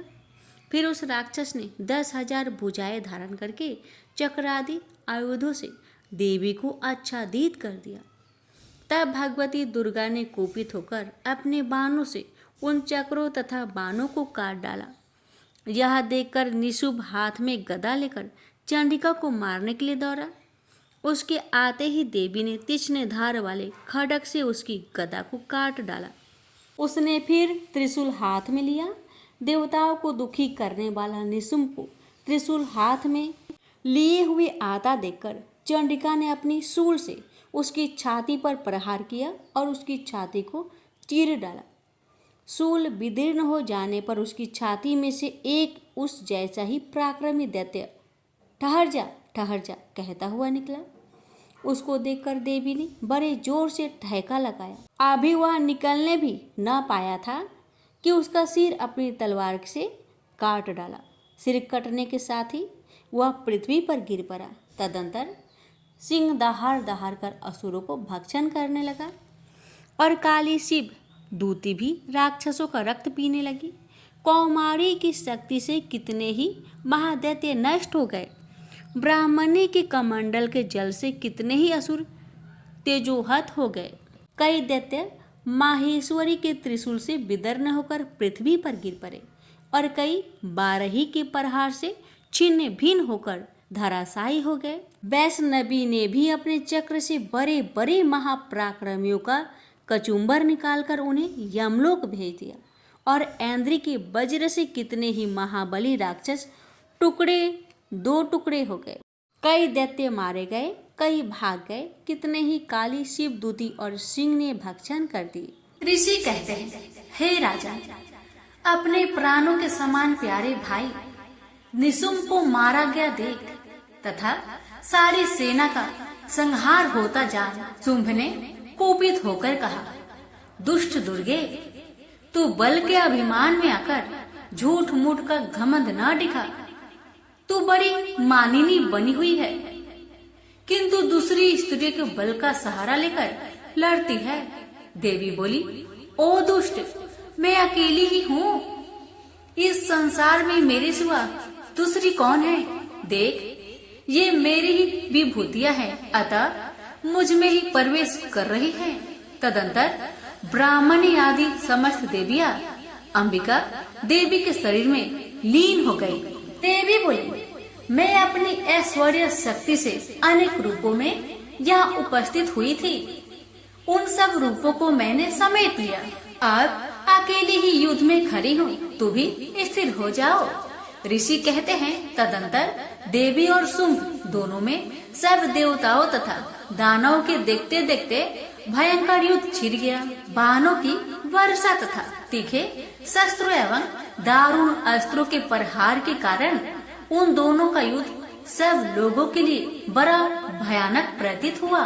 उस समय अंबिका देवी ने जो सैकड़ों दिव्य अस्त्र छोड़े, उसे दैत्यराज शुंभ ने उनके निवारक अस्त्र द्वारा काट डाला। इसी प्रकार शुंभ ने भी जो दिव्य अस्त्र चलाए, उन्हें परमेश्वरी ने भयंकर हुक्कार शब्द के उच्चारण आदि द्वारा खेल खेल में ही नष्ट कर डाला। तब उस असुरों ने सैकड़ों बाणों से देवी को आच्छादित कर दिया। यह देख क्रोध से भरी हुई उन देवी ने भी बाण मारकर उसका धनुष काट डाला। धनुष कट जाने पर फिर दैत्यराज ने शक्ति हाथ में ली, किंतु देवी ने चक्र से उसके हाथ की शक्ति को भी काट गिराया। तत्पश्चात दैत्यों के स्वामी शुंभ ने 100 चांद वाली चमकती हुई ढाल और तलवार हाथ में ले उस समय देवी पर धावा किया। उसके आते ही चंडिका ने अपने धनुष से छोड़े हुए तीखे बाणों द्वारा उसकी सूर्य किरणों के समान उज्जवल ढाल और तलवार को तुरंत काट दिया। फिर उस दैत्य के घोड़े और सारथी मारे गए। धनुष तो पहले ही कट चुका था और उसने अंबिका को मारने के लिए उद्धत हो भयंकर मुदगर हाथ में लिया। उसे आते देख देवी ने अपने तिछले बाणों से उसका मुद्दर भी काट डाला, जिस पर भी वह असुर मुक्का तान कर बड़े वेग से देवी की ओर झपटा। दैत्यराज ने देवी की छाती में मुक्का मारा, तब उन देवी ने भी उसकी छाती में चांटा जड़ दिया। देवी का थप्पड़ खाकर दैत्यराज शुंभ पृथ्वी पर गिर पड़ा, किंतु पुनः सहसा पूर्ववत उठकर खड़ा हो गया। फिर वह उछला और देवी को ऊपर ले जाकर आकाश में खड़ा हो गया। तब चंडिका आकाश में भी बिना किसी आधार के ही शुंभ के साथ युद्ध करने लगी। उस समय दैत्य और चंडिका आकाश में एक दूसरे से लड़ने लगे। उनका वह युद्ध सिद्ध और मुनियों को विस्मय में डालने वाला हुआ। फिर अंबिका ने शुंभ के साथ बहुत देर तक युद्ध करने के पश्चात उसे उठाकर घुमाया और पृथ्वी पर पटक दिया। पटके जाने पर पृथ्वी पर आने के बाद वह दुष्ट आत्मा दैत्य पुनः चंडिका का वध करने के लिए उनकी ओर बड़े वेग से दौड़ा। तब समस्त दैत्यों के राजा शुंभ को अपनी ओर आते देख देवी ने त्रिशूल से उसकी छाती छेद कर उसे पृथ्वी पर गिरा दिया। देवी के शूल की धार से घायल होने पर उसके प्राण पेखरों उड़ गए और वह समुद्रों, द्वीपों तथा पर्वतों सहित समूची पृथ्वी को कंपाता हुआ भूमि पर गिर पड़ा। उस दुरात्मा के मारे जाने पर संपूर्ण जगत प्रसन्न एवं पूर्ण स्वस्थ हो गया तथा आकाश स्वच्छ दिखाई देने लगा। पहले जो उत्पात सूचक मेघ और उल्कापात होते थे, वे सब शांत हो गए तथा उस दैत्य के मारे जाने पर नदियां भी ठीक मार्ग से बहने लगी। उस समय शुंभ की मृत्यु के बाद संपूर्ण देवताओं का हृदय हर्ष से भर गया और गंधर्वगण मधुर गीत गाने लगे। दूसरे गंधर्व बाजे बजाने लगे और अप्सराएं नाचने लगी। पवित्र वायु बहने लगी। सूर्य की प्रभा उत्तम हो गई। अग्निशाला की बुझी हुई आग अपने आप प्रज्वलित हो उठी तथा संपूर्ण दिशाओं के भयंकर शब्द शांत हो गए। मैं भुवनेश्वरी देवी का ध्यान करता हूँ। उनके श्री अंगों की आभा प्रभात काल के सूर्य के समान है और मस्तक पर चंद्रमा का मुकुट है और तीनों नेत्रों से युक्त है। उनके मुख पर मुस्कान की छटा छाई रहती है और हाथों में बरद, अंकुश, पास एवं अभय मुद्रा शोभा पाते हैं। महर्षि मेधा कहते हैं, असुरों के मारे जाने पर इंद्र आदि देवता अग्नि को आगे करके कात्यायनी देवी की स्तुति करने लगे। उस समय अभीष्ट की प्राप्ति के कारण उनके मुख खिले हुए थे। देवताओं ने कहा, हे शरणागतों के दुख को दूर करने वाली देवी, तुम प्रसन्न हो। हे संपूर्ण जगत की माता, तुम प्रसन्न हो। विंध्येश्वरी, आप विश्व की रक्षा करो, क्योंकि तुम इस जड़ और अजर की ईश्वरी हो। हे देवी, तुम ही संपूर्ण जगत की आधार रूप हो, क्योंकि तुम पृथ्वी रूप में भी स्थित हो और अत्यंत पराक्रम वाली दुर्गा देवी हो। तुम विष्णु की शक्ति हो और विश्व की बीज परमाया हो, और तुमने ही इस संपूर्ण जगत को मोहित कर रखा है। तुम्हारे प्रसन्न होने पर ही यह पृथ्वी मोक्ष को प्राप्त होती है। हे देवी, संपूर्ण विद्याएं तुम्हारे ही अलग अलग स्वरूप है। इस जगत में जितनी भी स्त्रियां हैं, वह सब तुम्हारी ही मूर्तियां हैं। हे देवी, एकमात्र तुमने ही इस जगत को व्याप्त कर रखा है। तुम्हारी स्तुति किस प्रकार हो सकती है, क्योंकि तुम परम बुद्धि रूप हो और संपूर्ण प्राणी रूप स्वर्ग और मुक्ति देने वाली हो। अतः इसी रूप में तुम्हारी स्तुति की गई है। तुम्हारी स्तुति के लिए इससे बढ़कर और क्या युक्तियां हो सकती है। संपूर्ण जनों के हृदय में बुद्धि रूप होकर निवास करने वाली, स्वर्ग तथा मोक्ष प्रदान करने वाली हे नारायणी देवी, तुमको नमस्कार है। कला, काष्ठा आदि रूप से अवस्थाओं को परिवर्तित की और ले जाने वाली तथा प्राणियों का अंत करने वाली नारायणी, तुमको नमस्कार है।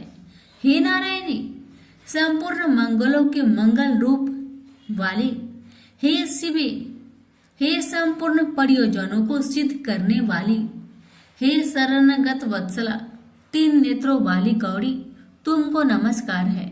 सृष्टि, स्थिति तथा संहारों की शक्ति भूता सनातनी देवी, गुणों का धार तथा सर्व सुखमयी नारायणी, तुमको नमस्कार है। हे शरण में आए हुए शरणागतों की, दीन दुखियों की रक्षा में तत्पर रहने वाली, संपूर्ण पीड़ाओं को हरने वाली हे नारायणी, तुमको नमस्कार है। हे नारायणी, तुम ब्राह्मणी का रूप धारण करती हो तथा हंसों से जूते हुए विमान पर बैठती हो और कुछ से अभिमंत्रित जल छिड़कती रहती हो। तुम्हें नमस्कार है। महेश्वरी रूप से त्रिशूल, चंद्रमा और सर्पों को धारण करने वाली हे महा वृषभ वाहन वाली नारायणी, तुमको नमस्कार है। मोर तथा मुकुटों से घिरी रहने वाली महाशक्ति को धारण करने वाली है। कौमारी रूप धारिणी निष्पाप नारायणी, तुम्हें नमस्कार है।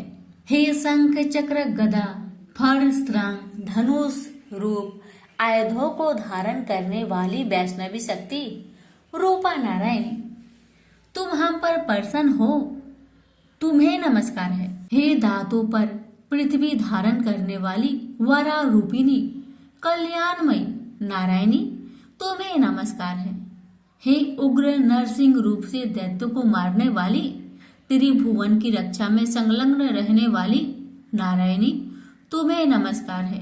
हे मस्तक पर किरीट और हाथ में महाब्रज धारण करने वाली, सहस्त्र नेत्रों के कारण उज्ज्वल वृतासुर के प्राण हरने वाली इंद्रिय शक्ति हे नारायणी, तुम्हें नमस्कार है। हे शिव दूती स्वरूप से दैत्यों की महामद को नष्ट करने वाली, हे घोर रूप वाली, हे महाशब्द वाली हे नारायणी, तुम्हें नमस्कार है। दाढ़ों के कारण भयंकर विकराल या डरावने मुख वाली, मुंडमाला से विभूषित मुंडमर्दनी चामुंडा रूपा नारायणी, तुम्हें नमस्कार है। हे लक्ष्मी लज्जा महाविद्या श्रद्धा पुष्टि स्वधा ध्रुवा महारात्रि तथा महाविद्या रूपा नारायणी, तुम्हें नमस्कार है। हे मेधा सरस्वती सर्वोत्कृष्ट ऐश्वर्य रूपिणी पार्वती महाकाली नियंता तथा इस रूपिणी नारायणी, तुम्हें नमस्कार है। हे सर्व स्वरूप सर्वेश्वरी सर्वशक्ति युक्त देवी, हमारी भय से रक्षा करो, तुम्हें नमस्कार है। हे कात्यायनी तीनों नेत्रों से भूषित यह तेरा सौम्य मुख सब तरह के डरों से हमारी रक्षा करे, तुम्हें नमस्कार है। हे भद्रकाली ज्वालाओं के समान भयंकर अति उग्र एवं संपूर्ण असुरों को नष्ट करने वाला तुम्हारा त्रिशूल हमें भयों से बचाए। तुमको नमस्कार है हे देवी, जो अपने शब्द से इस जगत को पूरित करके दैत्यों के तेज को नष्ट करता है। वह आपका घंटा इस प्रकार हमारी रक्षा करे जैसे कि माता अपने पुत्रों की रक्षा करती है। हे चंडिके, असुरों के रक्त और चर्बी से चर्चित जो आपकी तलवार है वह हमारा मंगल करे। हम आपको नमस्कार करते हैं। हे देवी, प्रसन्न हो, क्योंकि तुम जब प्रसन्न होती हो तो संपूर्ण रोगों को नष्ट कर देती हो, और जब रुष्ट हो जाती हो तो संपूर्ण वांछित कामनाओं को नष्ट कर देती हो। और जो मनुष्य तुम्हारी शरण में आते हैं उन पर कभी विपत्ति नहीं आती, बल्कि तुम्हारी शरण में गए हुए मनुष्य दूसरों को आश्रय देने योग्य हो जाते हैं। अनेक रूपों से बहुत प्रकार की मूर्तियों को धारण कर इन धर्मद्रोही असुरों का तुमने संहार किया है। वह तुम्हारा सिवा कौन कर सकता था। चतुर्दश विद्याएं, षष्ठ शास्त्र और चारों वेद तुम्हारे ही प्रकाश से प्रकाशित है। उनमें तुम्हारा ही वर्ण है। और जहाँ राक्षस, विषैले सर्प, शत्रुघ्न है, वहाँ और समुद्र के बीच में भी तुम साथ रहकर इस विश्व की रक्षा करती हो। हे विश्वसरी देवी, तुम विश्व का पालन करने वाली विश्वरूपा हो, इसलिए संपूर्ण जगत को धारण करती हो। इसलिए ब्रह्मा, विष्णु, महेश की भी वंदनीय हो। जो भक्ति पूर्वक तुम्हें नमस्कार करते हैं वह विश्व को आश्रय देने वाले बन जाते हैं। हे देवी, तुम प्रसन्न हो और असुरों को मारकर जिस प्रकार हमारी रक्षा की है, ऐसे ही हमारे शत्रुओं से सदा हमारी रक्षा करती रहो। संपूर्ण जगत के पाप नष्ट कर दो और पापों तथा उनके फल स्वरूप होने वाली महामारी आदि बड़े दो उपद्रव को शीघ्र ही दूर कर दो। विश्व की पीड़ा को हरने वाली शरण में पड़े हुए पर प्रसन्न हो। त्रिलोकी निवासियों की पूजनीय परमेश्वरी, हम लोगों को वरदान दो। महर्षि मेधा कहते हैं, इस प्रकार देवताओं की भक्ति पूर्वक स्तुति उपरांत देवी ने कहा, हे देवताओं, मैं तुमको वर देने को तैयार हूँ। आपकी जैसी इच्छा हो वैसा वर मांग लो, मैं तुमको वर दूंगी। देवताओं ने कहा, हे सर्वश्री, त्रिलोकी के निवासियों की समस्त पीड़ाओं को तुम इसी प्रकार हरती रहो और हमारे शत्रुओं को इसी प्रकार नष्ट करती रहो। देवी ने कहा, वैवस्वतः मनवंतर के 28वें युग में दो और महासुर शुभ और निशुभ उत्पन्न होंगे। उस समय में नंद गोप के घर में यशोदा के गर्भ से उत्पन्न होकर विंध्याचल पर्वत पर शुभ और निशुभ का संहार करूंगी और फिर अत्यंत भयंकर रूप से पृथ्वी पर अवतीर्ण होकर मैं अपरिचित नामक दानों का नाश करूंगी।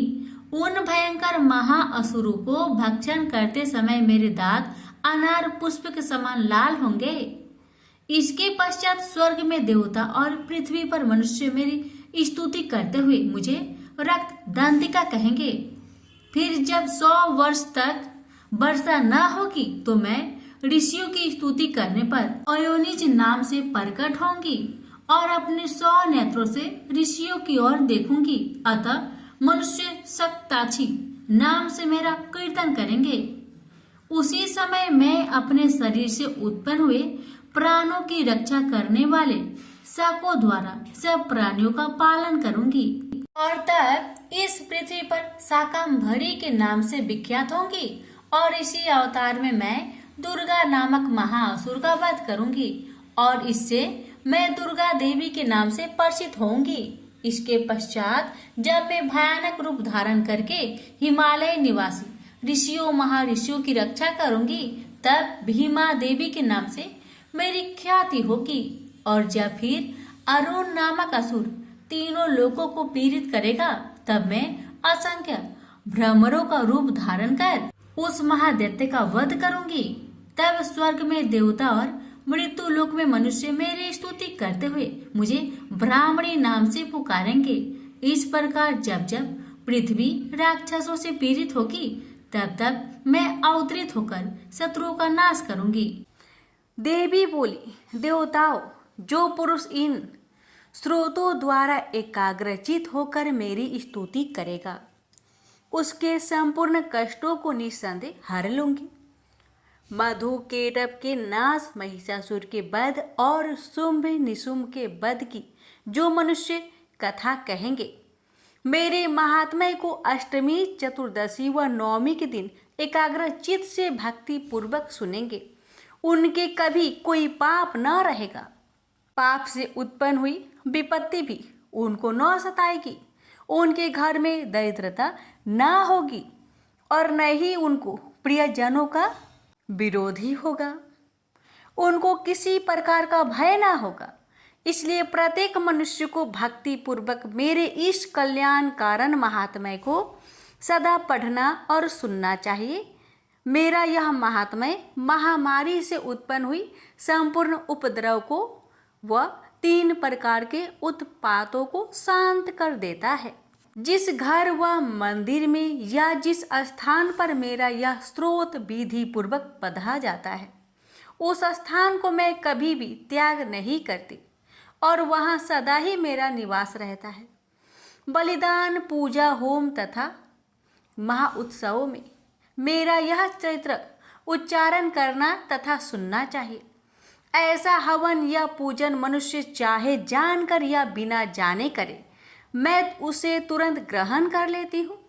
और शरद काल प्रत्येक वर्ष जो महापूजा की जाती है, उसमें मनुष्य भक्ति पूर्वक मेरा यह महात्म्य सुनकर सब विपत्तियों से छूट जाता है और धन, धान्य तथा पुत्र आदि से संपन्न हो जाता है। मेरे इस महात्म्य व कथाओं इत्यादि को सुनकर मनुष्य युद्ध में निर्भय हो जाता है और महात्म्य के श्रवण करने वाले के शत्रु नष्ट हो जाते हैं तथा कल्याण की प्राप्ति होती है और उनका कुल आनंदित हो जाता है। सब कष्ट शांत हो जाते हैं तथा भयंकर स्वप्न दिखाई देना तथा घरेलू दुख इत्यादि सब मिट जाते हैं। बाल ग्रहों में ग्रसित बालकों के लिए यह मेरा महात्म्य परम शांति का देने वाला है। मनुष्यों में फूट पड़ने पर यह भली भांति मित्रता करवाने वाला है। पशु, पुष्प, अर्घ्य, धूप, गंध, दीपक इत्यादि उत्तम सामग्रियों द्वारा पूजन करने से, ब्राह्मणों को भोग करा, हवन करके, प्रतिदिन अभिषेक करके, नाना प्रकार के भोग का अर्पण करके और प्रत्येक वर्ष दान इत्यादि करके जो मेरी आराधना की जाती है और उससे मैं जैसी प्रसन्न हो जाती हूँ, वैसे ही प्रसन्न मैं इस चरित्र से सुनने से हो जाती हूँ। यह महात्म्य श्रवण करने पर पापों को हर लेता है तथा आरोग्य प्रदान करता है। मेरे पदुभार का कीर्तन दुष्ट प्राणियों से रक्षा करने वाला है, युद्ध में दुष्ट दैत्यों का संहार करने वाला है। इसके सुनने से मनुष्य को शत्रुओं का भय नहीं रहता। हे देवताओं, तुमने जो स्तुति की है अथवा ब्रह्मा जी ने मेरी स्तुति की है, वह मनुष्य को कल्याणकारी बुद्धि प्रदान करने वाली है। वन में, सूने मार्ग में अथवा दावानल से घिरे जाने पर, वन में चोरों से घिरा हुआ या शत्रुओं द्वारा पकड़ा हुआ अथवा जंगल में सिंहों से, व्याघ्रों से या जंगली हाथियों द्वारा पीछा किया हुआ, राजा के क्रोध हो जाने पर मारे जाने की, समुद्र में नाव के डगमगाने पर, भयंकर युद्ध में फंसा हुआ होने पर, किसी प्रकार की पीड़ा से पीड़ित, घोर बाधाओं से दुखी हुआ मनुष्य मेरे इस चरित्र को स्मरण करने से संकट से मुक्त हो जाता है। मेरे प्रभाव से सिंह, चोर या शत्रु इत्यादि दूर भाग जाते हैं और पास नहीं आते। महर्षि ने कहा, प्रचंड पराक्रम वाली भगवती चंडिका योग कहने के पश्चात सब देवताओं के देखते ही देखते अंतर्ध्यान हो गई और संपूर्ण देवता अपने शत्रुओं के मारे जाने पर पहले की तरह यज्ञ भाग का उपभोग करने लगे और उनको अपने अधिकार फिर से प्राप्त हो गए। तथा युद्ध में देवताओं के शत्रुओं शुंभ व निशुंभ के देवी के हाथों मारे जाने पर बाकी बचे हुए राक्षस पाताल को चले गए। हे राजन, इस प्रकार भगवती अंबिका नित्य होती हुई बार बार प्रकट होकर इस जगत का पालन करती है, इसको मोहित करती है, जन्म देती है और प्रार्थना करने पर समृद्धि प्रदान करती है। हे राजन, भगवती ही महाप्रलय के समय महामारी का रूप धारण करती है और वही संपूर्ण ब्रह्मांड में व्याप्त है और वही भगवती समय समय पर महाकाली तथा महामारी का रूप बनाती है और स्वयं अनजन्मा होती हुई सृष्टि के रूप में प्रकट होती है। वह सनातन देवी प्राणियों का पालन करती है और वही मनुष्य के अभ्युदय के समय घर में लक्ष्मी का रूप बनाकर स्थित हो जाती है तथा अभाव के समय दरिद्रता बनकर विनाश का कारण बन जाती है।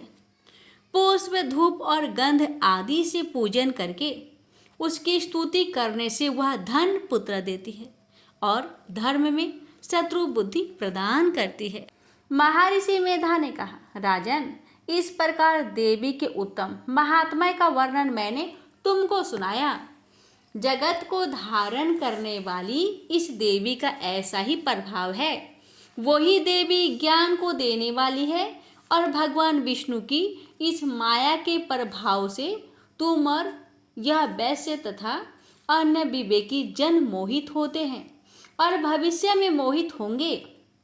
हे राजन, तुम इसी परमेश्वरी की शरण में जाओ। यही भगवती आराधना करने पर मनुष्य को भोग, स्वर्ग तथा मोक्ष प्रदान करती है। मार्कंडेय जी ने कहा, महर्षि मेधा की यह बात सुनकर राजा सूरथ ने उन उग्र व्रत वाले ऋषि को प्रणाम किया और राज्य के छीन जाने के कारण उनके मन में अत्यंत ग्लानि हुई और वह राजा तथा वैश्य तपस्या के लिए वन को चले गए और नदी के तट पर आसन लगाकर भगवती के दर्शन के लिए तपस्या करने लगे। दोनों ने नदी तट पर देवी की मूर्ति बनाई और पुष्प, धूप, दीप तथा हवन द्वारा उसका पूजन करने लगे। पहले उन्होंने आहार को कम कर दिया, फिर बिल्कुल निराहार रहकर भगवती में मन लगाकर एकाग्रता पूर्वक उसकी आराधना करने लगे। वह दोनों अपने शरीर के रक्त से देवी को बलि देते हुए 3 वर्ष तक लगातार भगवती की आराधना करते रहे। 3 वर्ष के पश्चात जगत का पालन करने वाले चंडिका ने उनको प्रत्यक्ष दर्शन देकर कहा।